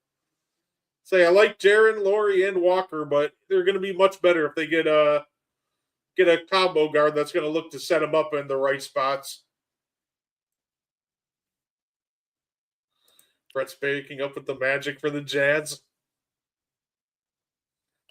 Hey, you know what? Brett's not alone on the Magic thing. We both took a swing in that one, and while they'll probably still make the playoffs, they're definitely not what I thought they would be. I can readily admit that. I thought Paolo would have a huge breakout season, and what they really have ended up with is a team with a lot of chemistry issues. I think they just got to get a more creative coach. Jamal Mosley's everybody just take turns isoing offense is not going to do it. And this is a team that has a lot of good playmakers. Like Banchero can pass, Franz can pass, Bain can pass, like Suggs can. Like you have a lot of playmakers. I think you can do some real interesting stuff, but they just got to get out of this habit of ISO. Doesn't work, so we're just going to force up a difficult shot or heave it to somebody for a grenade three. Yeah, I think they don't have a shortage of guys who are good secondary playmakers, but they don't have a primary playmaker, and that's the problem. Paolo's not a primary, neither is Franz, neither is Bain. They don't have a primary playmaker, and that's something they need to address. And if we're really getting into it with Orlando, they're not very good in terms of shooting. They're going to have to go out and make some decisions. Like they have guys who can score. They don't have a lot of guys that are shooters. It just seems like anytime they get a shooter, that it doesn't matter what happens, their percentage is just dropping by a minimum of 5 points. There's something about Orlando that just zaps shooters of their abilities. So I'm convinced you could put prime Steph Curry on the Orlando Magic and he's shooting 35% from three somehow. That might be true. That might be true. By the way, Mo, fun stat from tonight. Isaiah Collier had 22 assists for the Utah Jazz. Wow. That's impressive. Yeah, I think this group's intriguing. Yeah, they have talent. They have a lot of talent. And a lot of these guys are still like 22 and under. So, like I said, when you've got Marketing and Jackson who are already established, and they're still relatively young, we're talking about guys like in their 25, 26 years old. Everything is pointing up for the Jazz, and obviously it balances out. The Jazz, everything's pointing up. The Grizzlies are going to embrace a full-on rebuild. That's why I think there's an obvious opening for where Utah can step into a playoff spot. And you know what's funny about Kyle saying I'm breaking up with the Magic for the Jazz? I always had a little bit of a love affair with the Jazz going. Like, I didn't just become Rudy Gobert's biggest defender out of nowhere when he joined Minnesota. That was a team I was following, even with like Rudy and D. Mitch and Gordon Hayward. I'd go online and cook people in 2K with Derek Favors on the low block. Like that was my team when they had both D. Mitch and Rudy. The fact that you're cooking people with Derek Favors, that's a shout out to your skill. Dude, it's funny because the Warriors at the time, were running the switch everything lineup with their big five there. So in 2K, a lot of people were just like, oh, we're going to switch everything. So it was literally the entire offense was screen and roll with Conley and Favors, but immediately pull it back out. Steph would switch on to Favors, and I just dump it down there and go to work. And if I wanted to get really dicey with it, I would do the same thing with Gobert. Yeah, I made somebody quit by ripping off 30 straight points with just those two. A Jazz pick and roll. Got to work. Yeah, look, I'm excited. Let me ask you this. You're a Bucks fan. I'm sure as a Bucks fan, you're probably like, I'll be glad when the deadline comes and goes and Giannis is still wearing a Bucks uniform. Yeah, I want to keep Giannis. I want Giannis to retire, Milwaukee Buck. I'd rather try to win with Giannis and face whatever lies ahead, first round exits, maybe another championship, whatever it is. I would rather, have Giannis, but if he does get dealt, yeah, that's just the way the ball drops sometimes. Say, at least we don't have George Karl making power plays in the front office this time. Yeah, agreed. I Nothing don't will. I don't feel like he's getting dealt, but that's just me. That killed me, by the way. George Karl commented on the whole Giannis thing, and my thought was, I looked at George Karl. I'm like, you know what, George, you're right. We should trade Giannis, maybe for Gary Payton. Get it? That's what you did for Ray Allen, and then left us anyway. I can't mess with George Karl. That guy kicked Melo's back in. He's cutthroat. So I ain't messing with him. Yeah, no, I don't mess with him because of what he did to Milwaukee. He forced us to pick between him and Ray. We chose him, traded Ray for 18 games of Gary Payton, and then he left anyway. No, like I said, I do hope though that with the Jaren Jackson trade, it kind of reiterates the fact that Giannis is not going for like 2 firsts and a half-eaten bag of Lay's chips like a lot of these trade proposals were Yeah, I agree. presenting. It's like, dude, Jaren Jackson just went for 3. Like Desmond Bain went for 3. Even I know the deal got 4, but obviously one of those was to get KCP off the books. Like you see, like these all-star players are going for 3, and now we're going like 5 levels past that to best in the world caliber players. Let me ask you something. When you saw that the Grizzlies finally got rid of or moved on from Mike Conley, and obviously this was more about a money deal because now they're like 3 million below the apron, which that's all well and fine, but you see how the Grizzlies roster is constructed. I don't think they have enough to win a title. Like I think they're really good. They don't have enough offensive firepower. Oh, do you mean Minnesota? I'm sorry, I said the Grizzlies. I meant the Timberwolves. Right. Oh yeah. It's their offensive possessions. It's too hard for them. It's everything is on one guy's shoulders to create so much. I thought they would be out there and they would be buyers trying to pursue and find another shot creator. And at least until this point, they've done is save on the cap, which is good. But the mission is to be competitive and win a title, and they didn't do anything to address that. I feel like that they're not. I feel like they're not done. Let me put it this way: I think one of 2 things are going to happen. I think there's another trade coming. I think they're eyeing up the Giannis trade still. That's why they kind of cleared some cap. But I don't think this trade that's going on right now with Mike Conley, I don't think that will be official pretty much until right up to the end of the deadline.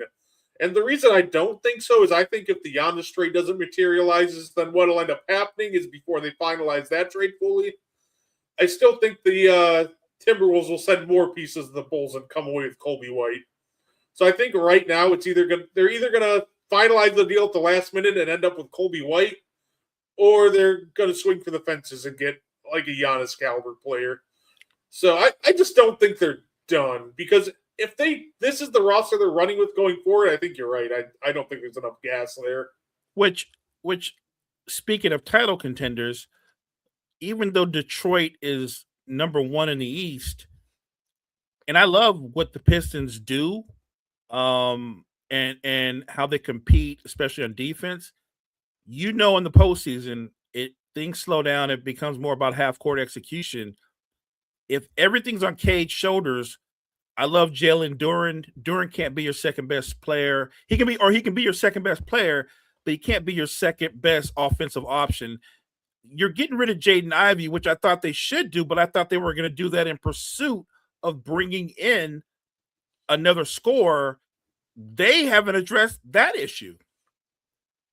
Hey, they got Kevin Huerter. Yeah, like I said, they haven't addressed that issue. He was really good on those light the beam Kings teams like 4 years ago. Yeah, I know.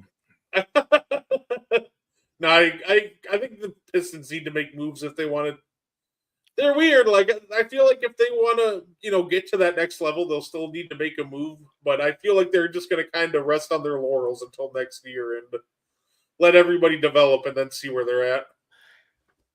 Yeah, and you can do that. Except look at their roster. They have bigs that are developing, but who are the wing players that are like scorers or shooters or facilitators? They don't have a lot. Um, I think Detroit's going to end up being one of those teams that's terrific in the regular season. They're not gonna go if they stay as presently constructed. They're not going to go on a deep playoff run. Woo-hoo-hoo! Luke Garza with another three. Loving what Luke Garza brings to this team. He's so aggressive on the boards, and the fact that all of a sudden he can shoot threes this year is fantastic. The thing about Garza is you almost forget how big he is. You know what I mean? Because he's added that three to his game where he can step away. But when you see him in the trenches, he's a huge man. Say the Mavs are getting killed too because all these second chance opportunities, they're not rebounding, and it's going Garza heat check. Garza for three. Where are all those people out there that told me I didn't know what I was talking about when I said Boston was going to be very good even without Jason Tatum? Where are they at? I remember I didn't doubt that the Celtics would still be good because they always find a way to remain competitive. I don't know. It's just, I will admit, though, I was wrong. I thought Jaylen Brown, number one option, hoops would be rough. I thought he'd be a lot more inefficient than he's been. So, Hugo. No, but yeah, it's a block. Yeah, not a testament to how good Joe Mazzulla is as a coach to be able to just next man up this. And don't sleep on Brad Stevens. Brad Stevens seems to always make the right moves. Adding Vucevic actually gives them a third lineup they can go to because now you can not just pick and roll, you can pick and pop because Vooch can step away, shoot the three, but Vooch is also skilled in the mid range and in the post. Yeah, absolutely. I'm looking forward to that. Say, let's have a little fun.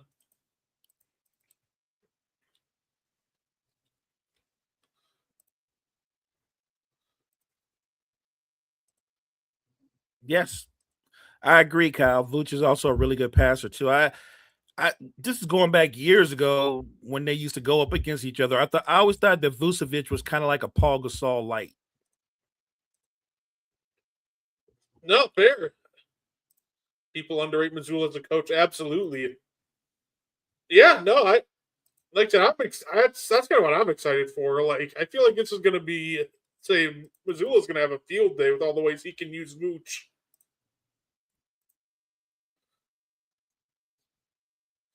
There we go.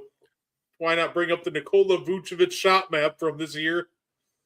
Look at that. That's a little above the break area. He really cooks it and at the free throw line. I think these numbers will definitely go up, though. Obviously, this is more of a result of who he's been playing with. Right. So I think the efficiency, especially from these corners, will go up. Say, I can definitely see this being a building block piece for when Tatum comes back.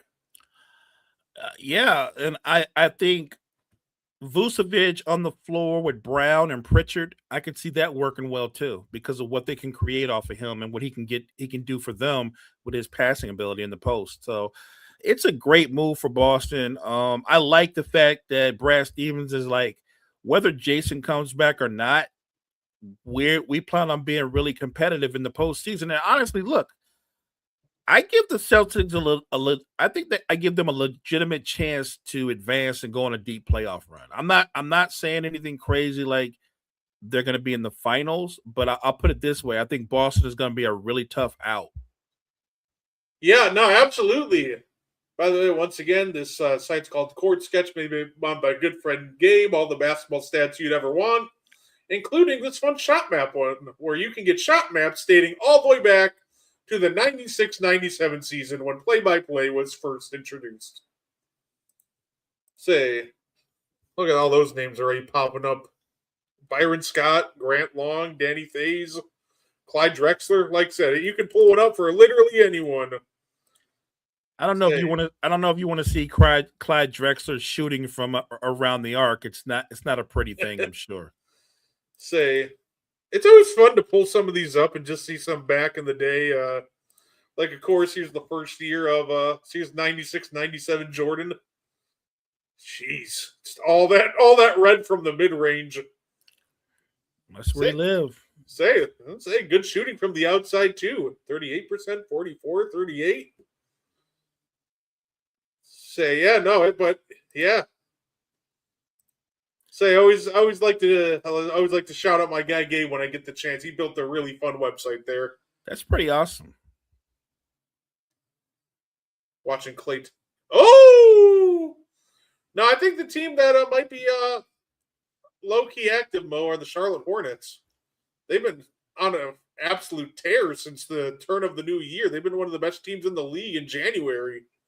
Yeah, who lit a fire into them where they all of a sudden started competing on both ends of the floor? Like, is this the same team? Because I'm like, I want to say that's coaching, but I believe it's the Con Knipple effect. Yeah. Oh, yes. That's what I believe.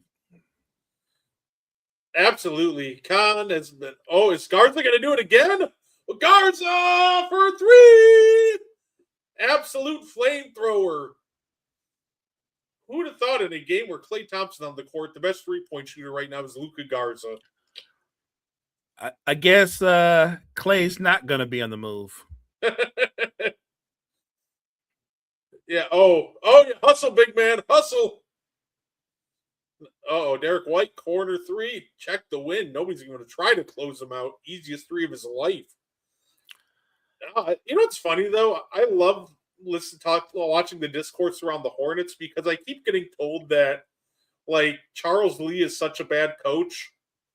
But then all of a sudden they start going on a run like this. And people are still saying, like, well, Charles Lee is, still such a bad coach. I don't think he's as bad as social media makes him out to be. I think his rotations are questionable at times, but which young coach doesn't have rotation issues to start their tenure? I'm glad you put that out there. He's also a very young coach, too. So the same way a lot of his core is like 22 and under, Charles Lee's a very young guy. It's weird. His guys are developing. I think he's developing a style himself as he progresses into his coaching career. So shout out to Charles Lee and the Hornets for turning things around and being very competitive. I find it odd that Charlotte can turn it around and they're very competitive. And then in the Western Conference, you have a team like the Pelicans to say, we're not trading anybody, even though our record is what it is. I don't understand that thinking at all. Yeah, and that's the weird part, right? Like, you have assets. Like, I'm not even joking when I say you could walk away with at least 5 firsts between Herb Jones and Trey Murphy alone. Like, I think just between those two, you can sell off Trey for about 3, maybe even 4 firsts. Like, at the rate the market's going.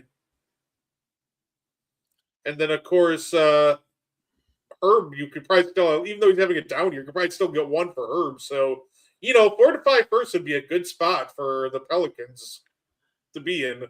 I do not understand that mindset that we're not trading. The funny thing is they're not trading anybody, right? But you and I have common sense. They're a small market team. You're not trading anybody, but you don't win enough games to justify paying everybody either. You can't pay everybody. We all know it. You've paid Zion. He don't deserve it, but you paid him. Trey Murphy, Herb Jones. Like, you can't pay everybody and be a losing small market team. That's not the way it works. And so if you don't trade anybody, you might not trade anybody at the deadline, but you're going to end up trading damn near everybody before the start of the next season. My favorite part about that too, Bo, is we're not trading anybody. But did you see the report of who was in the hunt for James Harden? Was it the Pelicans? The New Orleans Pelicans. They had interest in James Harden, but James Harden said, no, I don't want to go there. Yeah, I don't blame him. No way in hell you go there. I don't blame him. Like, what exactly are you trying to build? Like, do you really think you're that close to winning now that you're going to give up assets to get James Harden? Right. It makes sense for the Cavaliers because they're kind of win right now, which that fits the Harden timeline.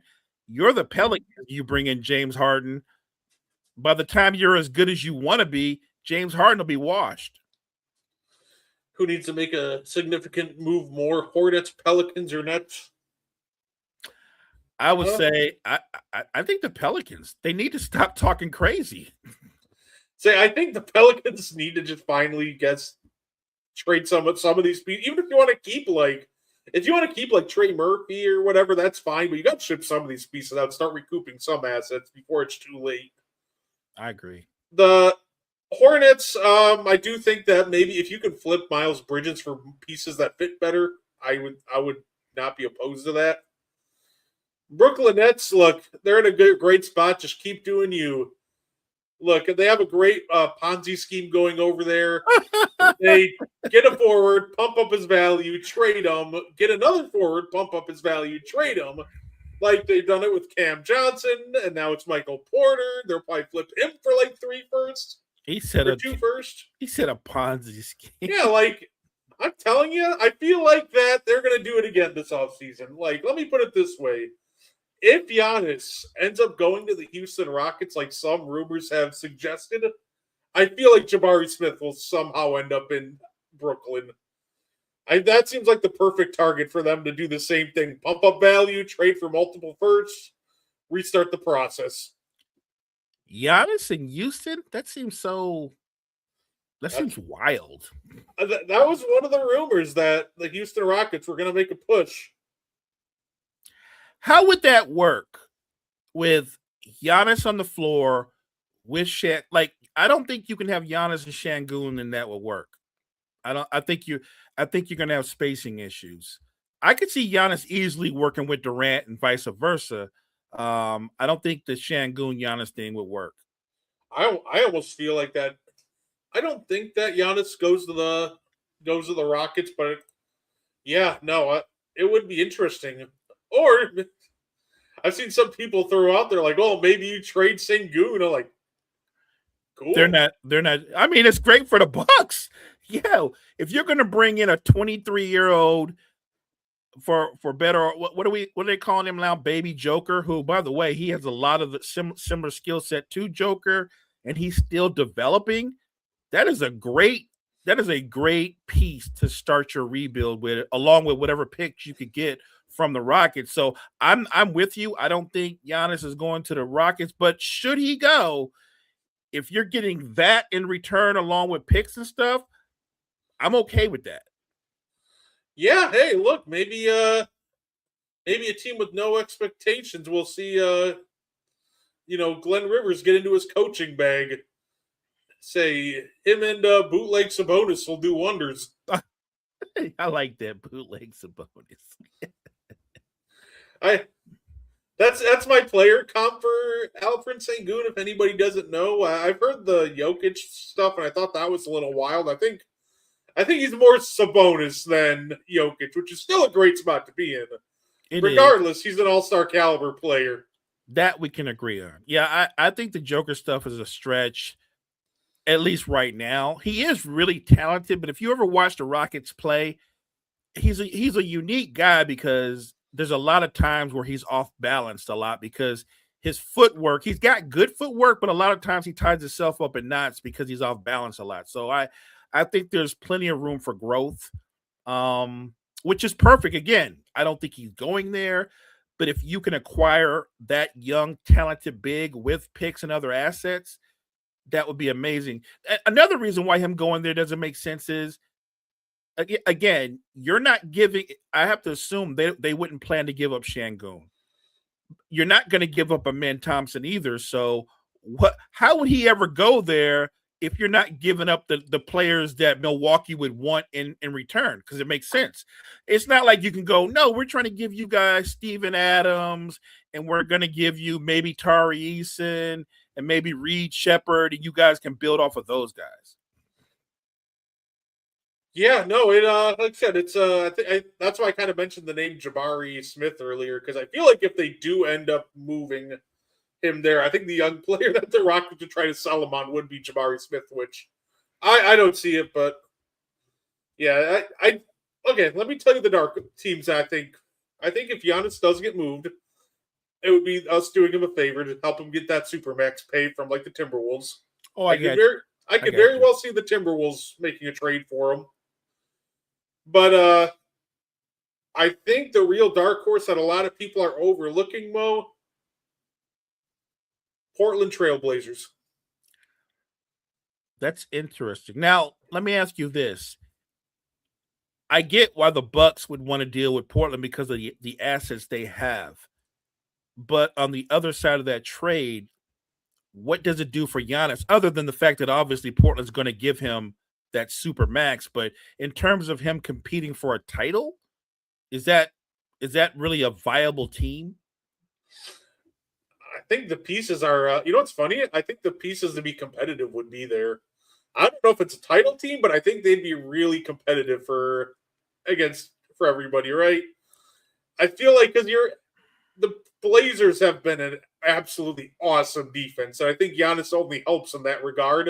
And I think he helps in the one spot that Portland's kind of lacking in a consistent half court presence to get a bucket for him. I feel like that is it a championship team?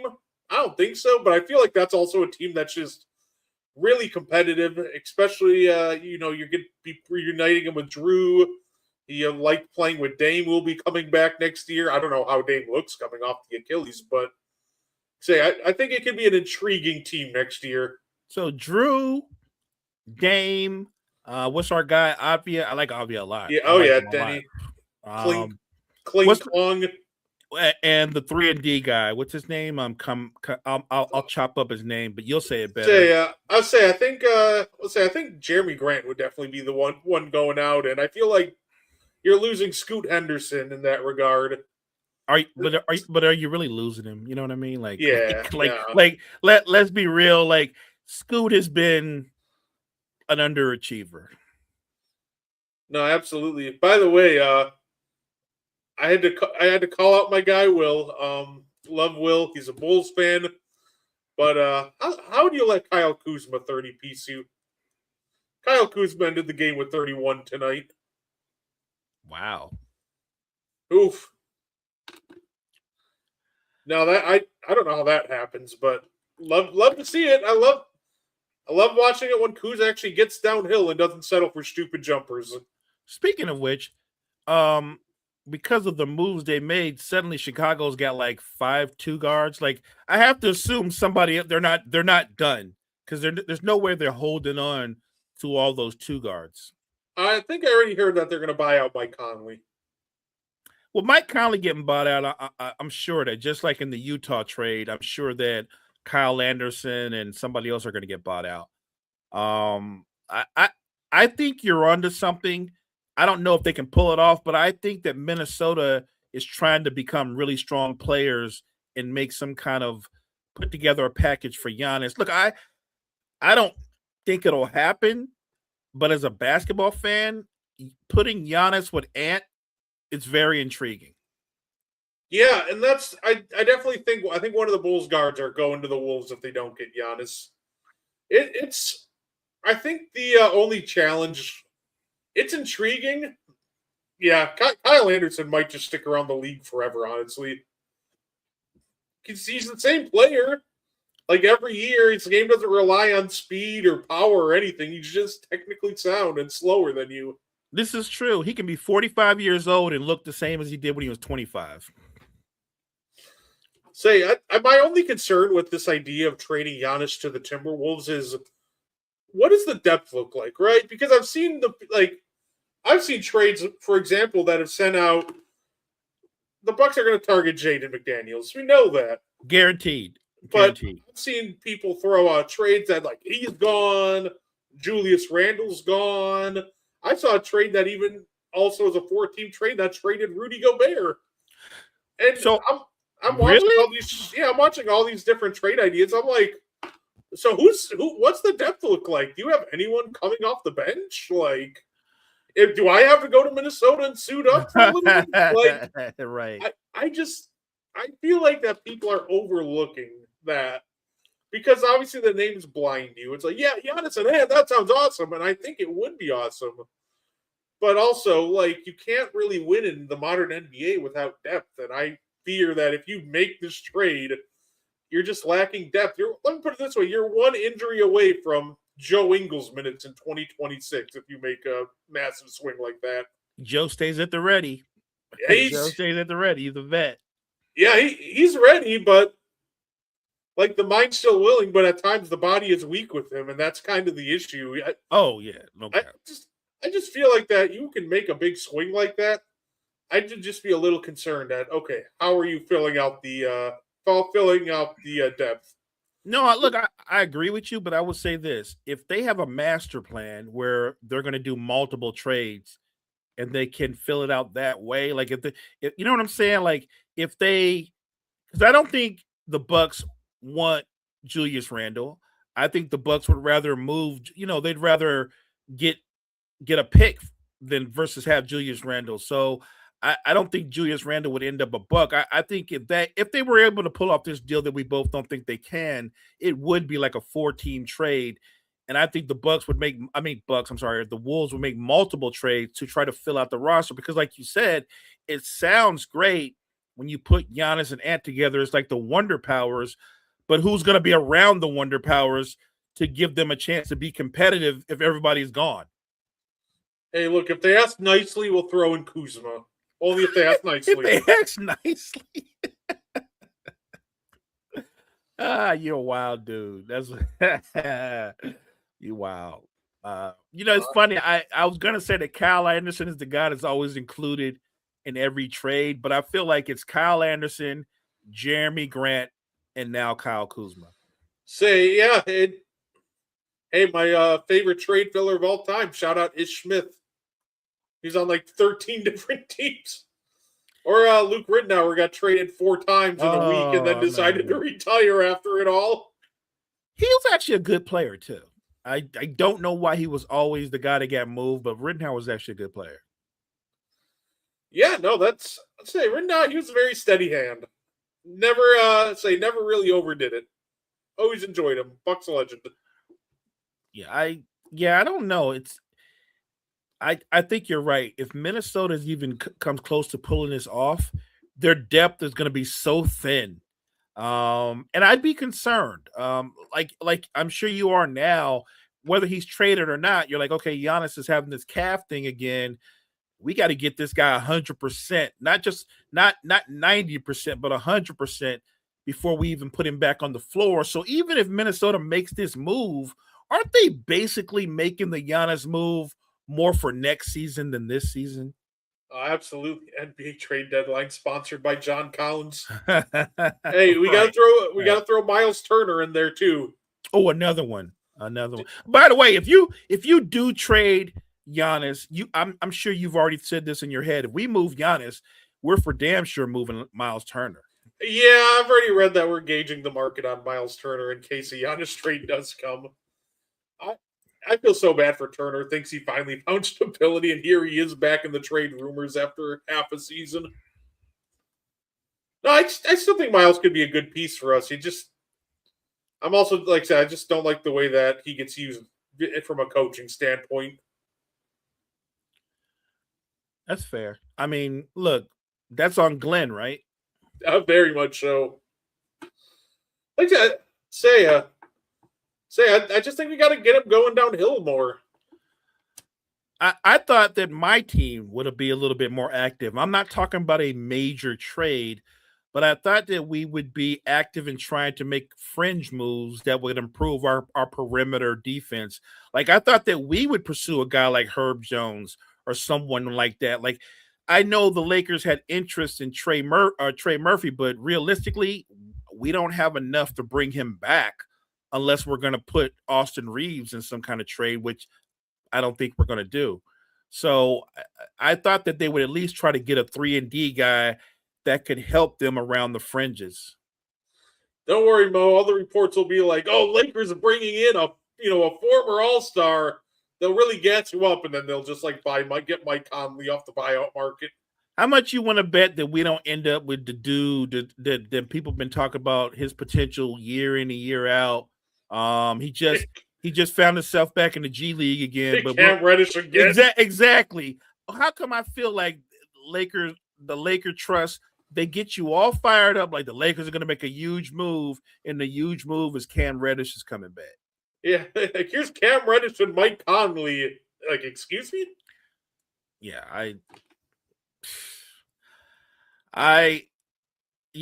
that's another reason why LeBron's not coming back, because I feel like he realizes they're kind of stuck in mud. Even if he takes the pay cut, what does that do for them in terms of them bringing in what they need to put around him, Luka, Reeves? They got a lot of work. And there's not enough time for the work they have. Like, I feel like they're probably going to go into the postseason with the roster they currently have, which means they're going to go in the postseason, and they're going to look like world beaters near the end of the regular season, and then they're going to get knocked out in the first round. I love this question. I'm making sure to refresh Twitter every other second just so I can be on top of any breaking news. Funny enough, Mo, I literally stopped the intro mid-intro because the James Harden trade got announced mid-intro. So I'm like, nope, cut it off. We got to get into this right away. I get a kick out of this. I see somebody posting, who would you rather have Giannis play with, Norman Bam or Steph and Jimmy? I'm like, who would pick Norman Bam in that situation? Like, you just say Steph. I'm going to say, I don't need Steph and Jimmy. If you just say Steph, I'm taking Steph. I don't even know where you're getting offense if you're Miami. If you try to, it's a weird concept, right? Because Giannis can pretty much score at the rim at will, but it would just make life a little bit more complicated with someone like Bam, who doesn't really have consistent, range. So you're going to have an extra defender plugged into the gap at the entire time. Granted, you run into that same spacing issue if you go into Minnesota, him and Rudy Gobert. I know Giannis can still score with a big in the paint. It just makes it a lot more difficult for him, obviously. So it'll be interesting. It does, but I feel like there's a way that you can stagger their minutes to where they're not always on the floor together, because I don't think, well, look, I was going to say you can't underestimate Rudy's value, but you and I both know that's all people do. So, yes, I don't think they're an ideal match, but I also would point out that Giannis has improved his mid-range. He's shooting, I believe, a career high 3-point percentage this year. I'm not saying he's making a living shooting like 7 or 8 threes a game, but to me, to give up on Rudy Gobert, that's almost like a true changing of the guard, because he's been their rim protector for more than half a decade. Moving off of him is huge in a lot of ways. I get it, but who's going to be the guy that steps in and becomes a starting center if he's not there anymore? They'd have to pretty much hope that Joe, their rookie that they just drafted, is ready for action right away. I think that'll work in the regular season, but playoffs will do something to these young centers, so that would be the concern. Would he be playoff ready? Say Con in the 3-point contest. That's awesome. I love Con. I'm a huge Con Knipple fan. I love this report, by the way. It's like, by the way, I'd still find the Warriors trade package so funny. Like, I just saw reports like, well, the Warriors are willing to trade Draymond Green, Pods, and Jonathan Kuminga for Giannis. I'm like, that's great. I'm also willing to trade in my 07 Toyota Corolla for a date with Sabrina Carpenter if she wants to bite. But I don't think that's reasonable. And I don't think that trade offer is reasonable. Right. So if you're telling me that's the Warriors package, you're basically telling me the Lakers have a chance, right? Yeah. Like we can offer better than that. All right. It's like, say the NBA script is in. Harden is a castle. They can trade him for LeBron in the summer. Hey, that retirement tour in Cleveland would hit like crack. It would, but Absolutely not. James Harden will never be a Laker. No, that's not a script. That is not a true script. Trades at Sega Genesis. Yeah. No, I, absolutely. I agree 100%. I agree with that 100%. Right. I don't understand. Like, you can tell a lot of the national media are just trying to push Giannis to Golden State, right? Because I keep getting told, Mo, well, they can trade Jimmy Butler. I'm like, the same guy who I just watched his ACL tear like a week ago. Like, that's not a positive asset for literally any team. He's 37 coming off an ACL tear. You Well, know what's bad, Brett? They're saying that the value that you get from Jimmy is he can be an expiring contract. And I'm like, but his contract's not expiring. yeah, no, it's I say his contract. He's literally has a player option, I believe, for next year, which he's not declining that. 100% he's opted into that, right? Because he's probably not going to play 99% if at all next year, right? Say like Jonathan DNP Kuminga is not of any value to the Milwaukee Bucks. And if you think Pods has holds any positive value for Milwaukee, I got a bridge to sell you. If that's the Warriors package, then obviously like you said, the media seems to want Giannis and Steph to get together. And look, I wouldn't oppose it, but just from a common sense standpoint, Golden State doesn't have anything Milwaukee wants. No, absolutely.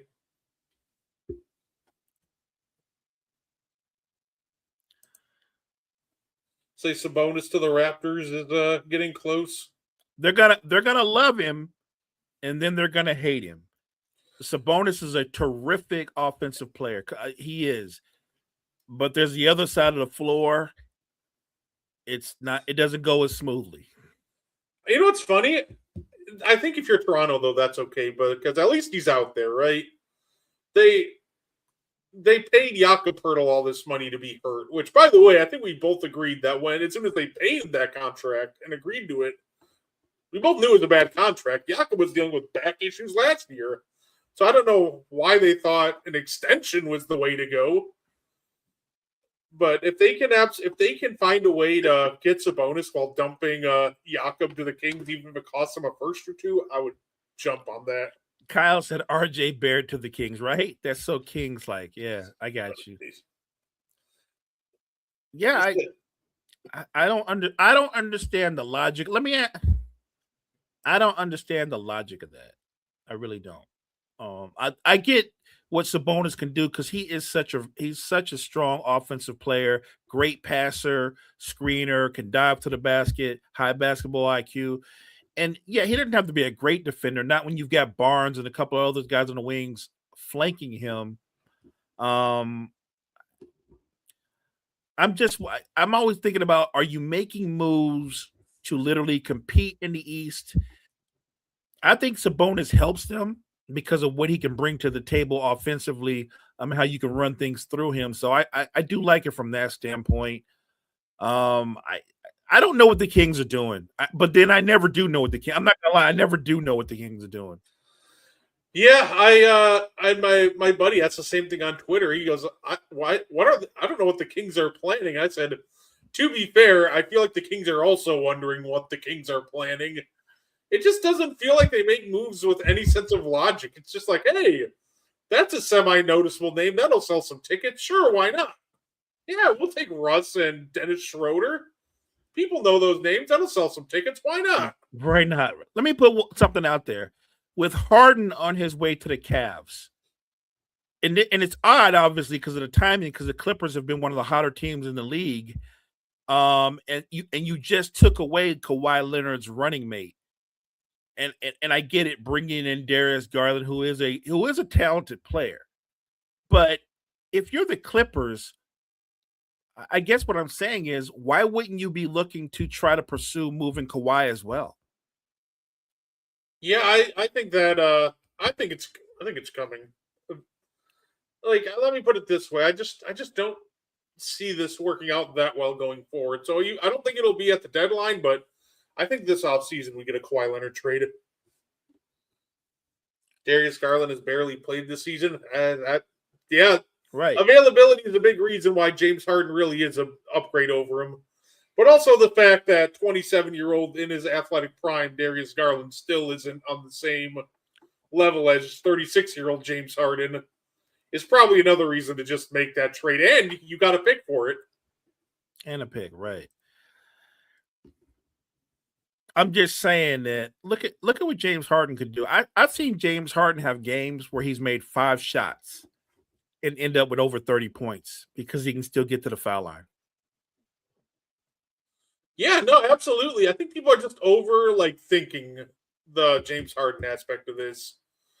Like they're like, oh, Darius Garland's so young, he's only 27, and I'm Right. well, he's a good player when he's healthy, but he can't stay healthy, and he's a guard that relies on a lot of shiftiness to get open, and when he keeps having leg and toe injuries, I don't have a ton of faith that he's going to age that well going forward. So if you can get a player like James Harden that for 2 years that can open up your title window wider than it is with Darius Garland, and you can get a pick out of it, I think that's a no-brainer at that point.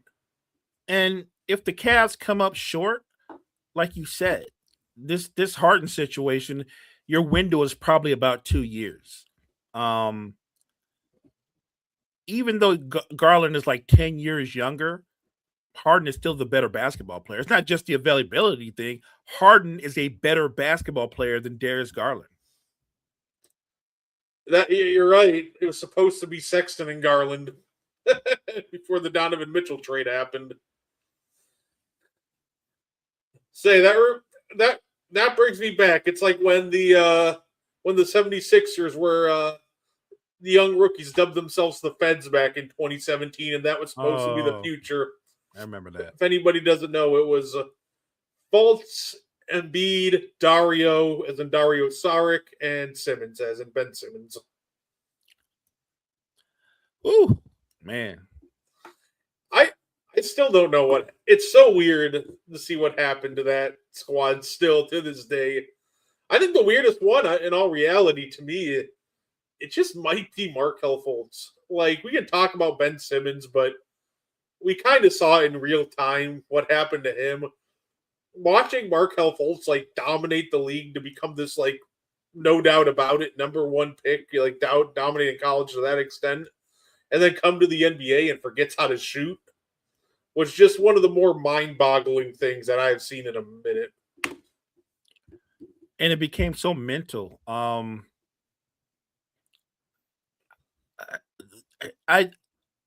You know how you do the thing where you look at the film of the college players come out and you kind of watch their game. I'd heard a little bit about Fultz, but when I looked at him on film, I wasn't blown away by him. I didn't see it. I did not see it. I saw a guy who could score, but he wasn't a great shooter. He was okay shooter, but he wasn't a great shooter. He had a really strange release. That was one of those things that had they gotten the Fultz, and what I mean by the Fultz move right, meaning they should have drafted Tatum, I believe it was, right? Did they come out at the same time? Yeah, that was Fultz, Ball, Tatum were the top 3 picks. Yeah, had they got it, but then again, what am I talking about? Had the Lakers got it right, Kyle would be a miserable guy.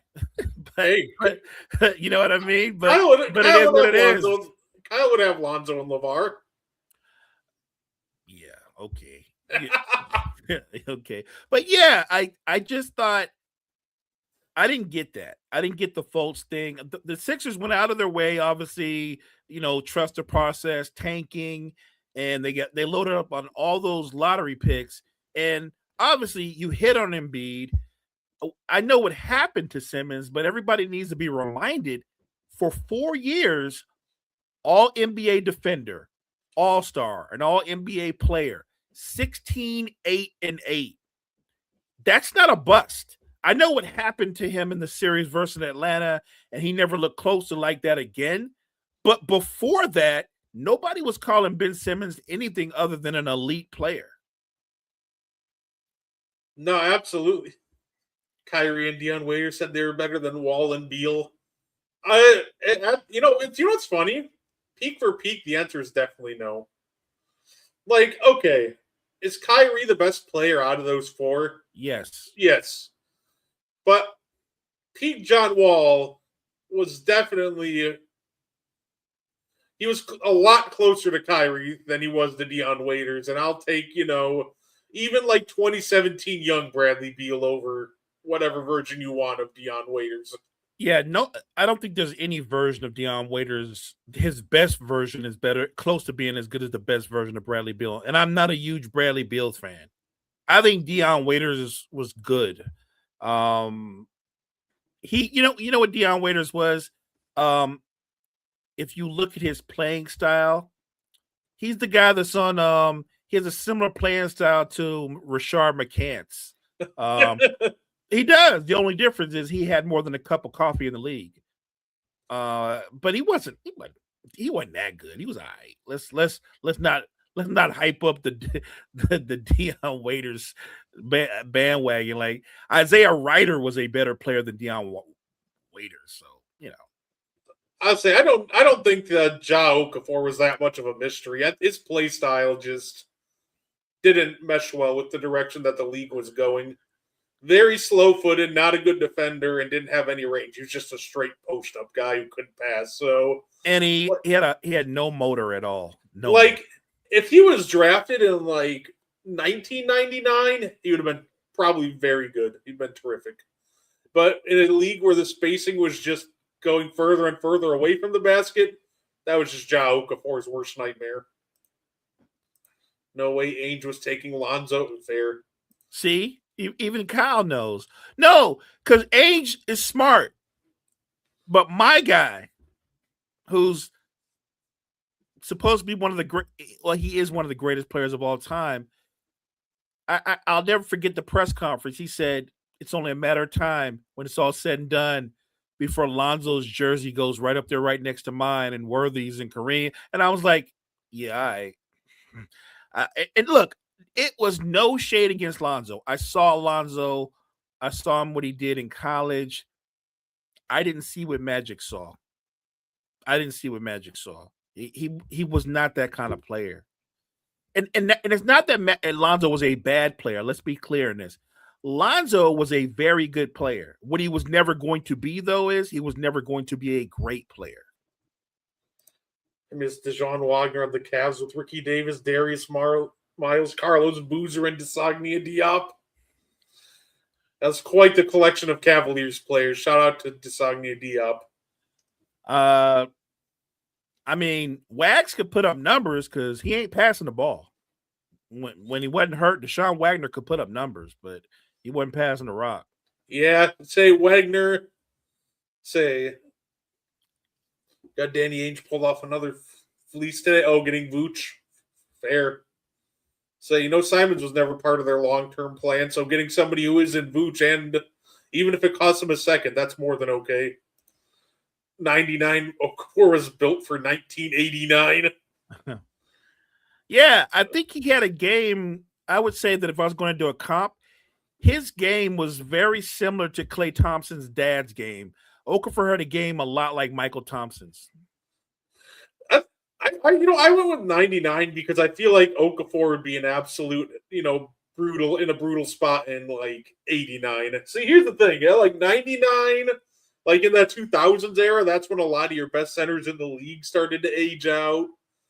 And you still had to deal with like prime Shaq, but once you got underneath him, the centers were more Slim Pickens. That's when you start getting into like Raptor Hakeem and Magic Patrick Ewing.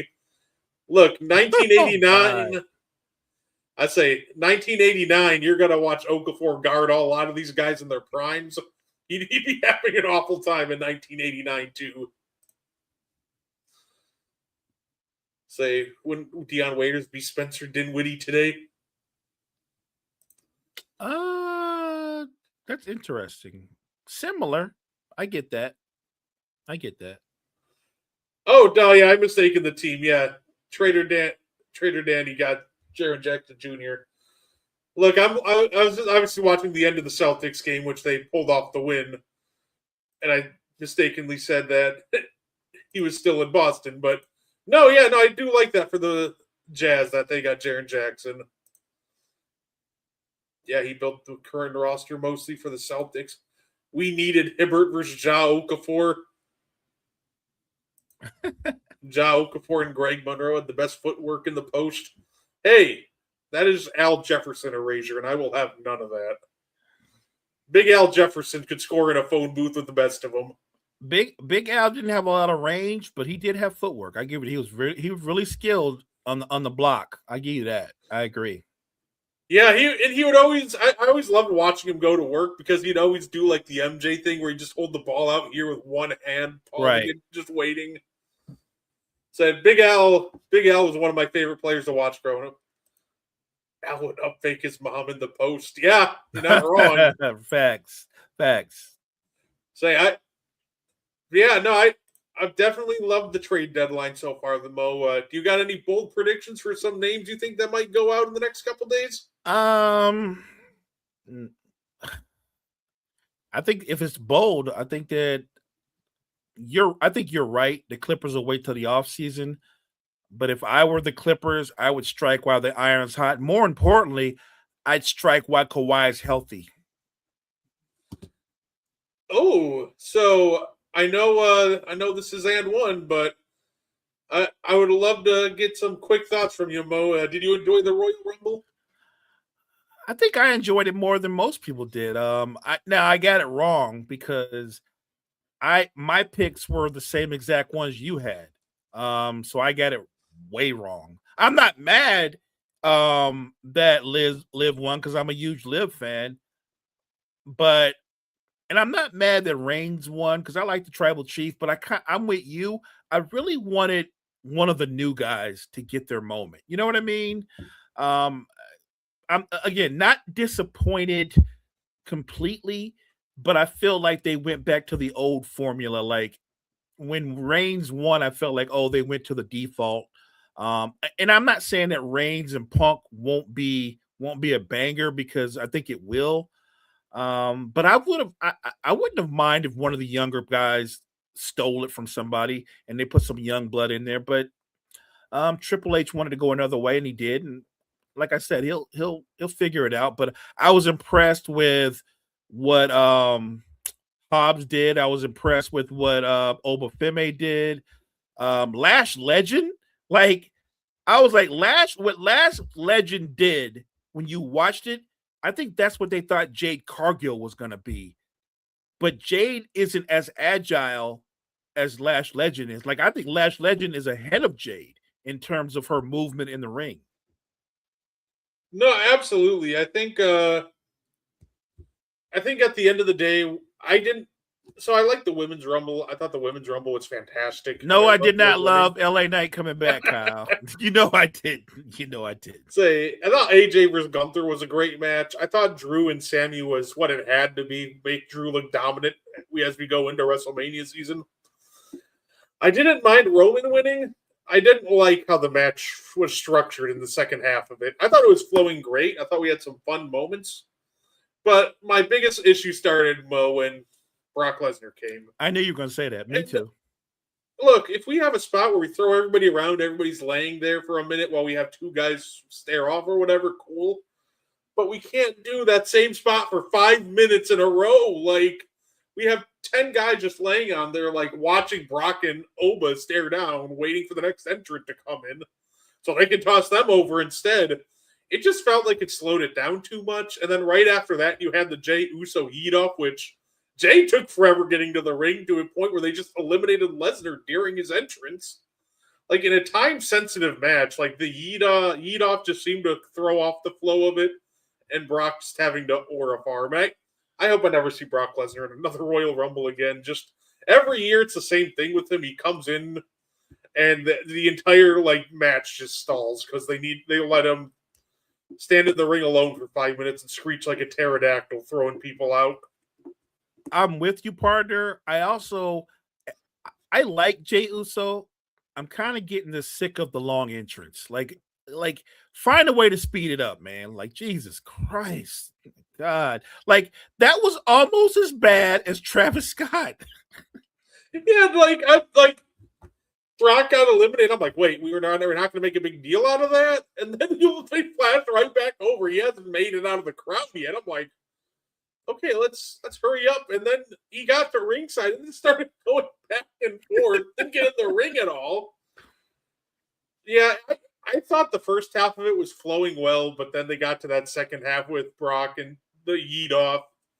And I think Logan Paul's a lot better than people give him credit for, but he doesn't need to be in every Final Four.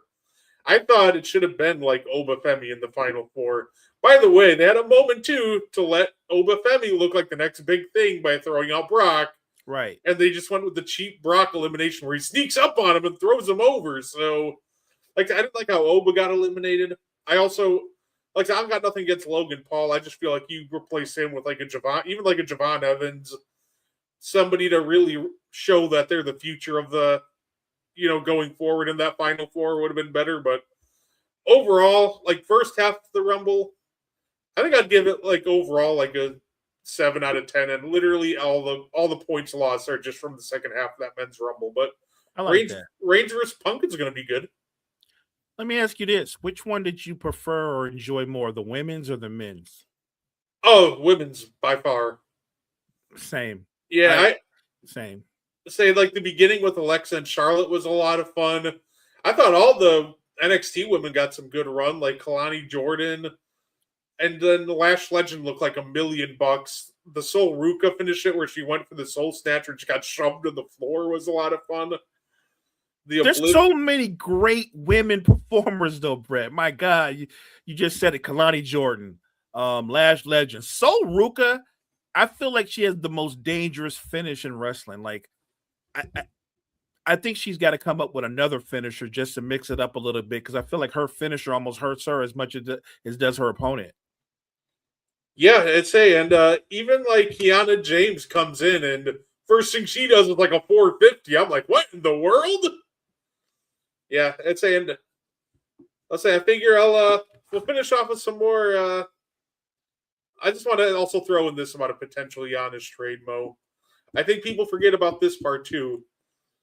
You better make the move sooner rather than later. If you let this Giannis stay on the Bucks for too long, you know what's going to happen? They're going to run it back. Look, when John Horst has assets, he makes moves. He might make the wrong moves at times, but he makes moves. If you wait too long, Horst is going to have access to even more first rounders to trade.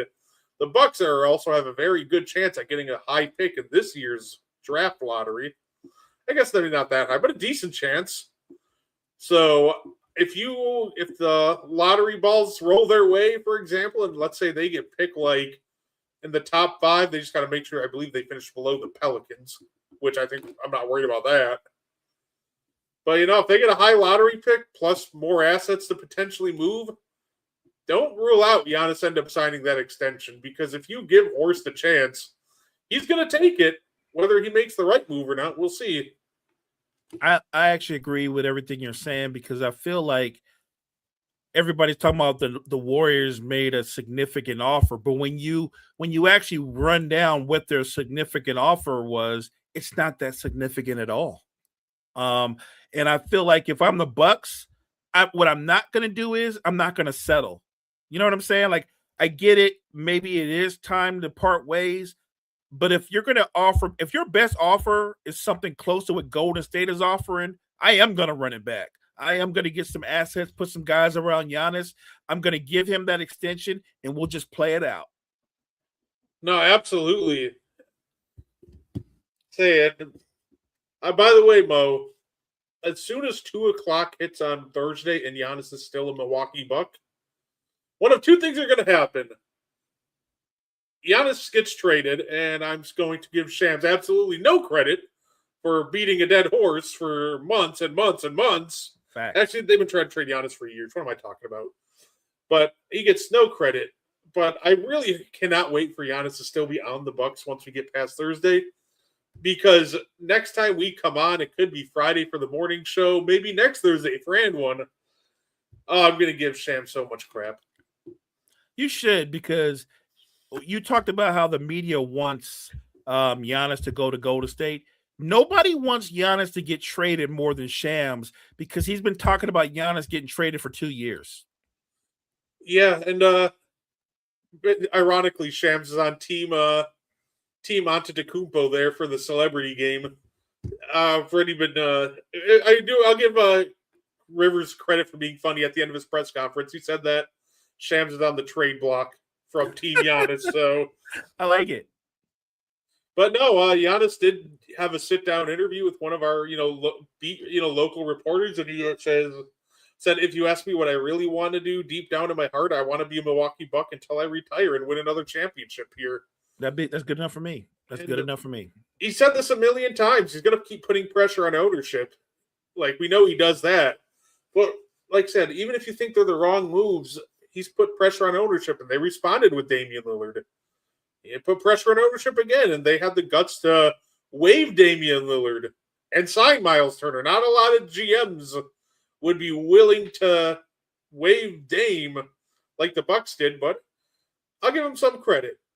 Like I said, at the end of the day, as hard as I've been on John Horst sometimes, like especially last year at the deadline when he traded Chris Middleton, I went off on John Horst, but I'll give him credit for the fact that when given a chance, he normally delivers something. I'm going to give him a chance too, because I don't think people realize how difficult it is to be a GM, a small market GM, and you've got a transcendent superstar like who's at the very edge of his prime, and you have to make a decision because because the Bucks have been a championship title contender for like the better part of the last 5 or 6 years. And then the run comes to an end, and can you reload and put more talent around him, or do you reach that point where you're like, I guess this is the point where we part ways? And I think that John Horst, does he deserve some criticism? Sure, but he also deserves some praise because he has tried to do everything in his power to retain Giannis by constantly shuffling that roster around to try to put talent around him. And sometimes it's worked and sometimes it hasn't worked as well, but he hasn't been afraid to make those moves. Like a lot of GMs would have just stand pat and said, no, I'm going to keep Middleton and Drew, and we're just going to ride Middleton, Drew, and Giannis till the wheels fall off. And Giannis wanted them to spice it up a little bit, and he was open to that. So I do respect the fact that he does listen to his superstar and he's willing to take chances. No, absolutely. Yeah. Even when and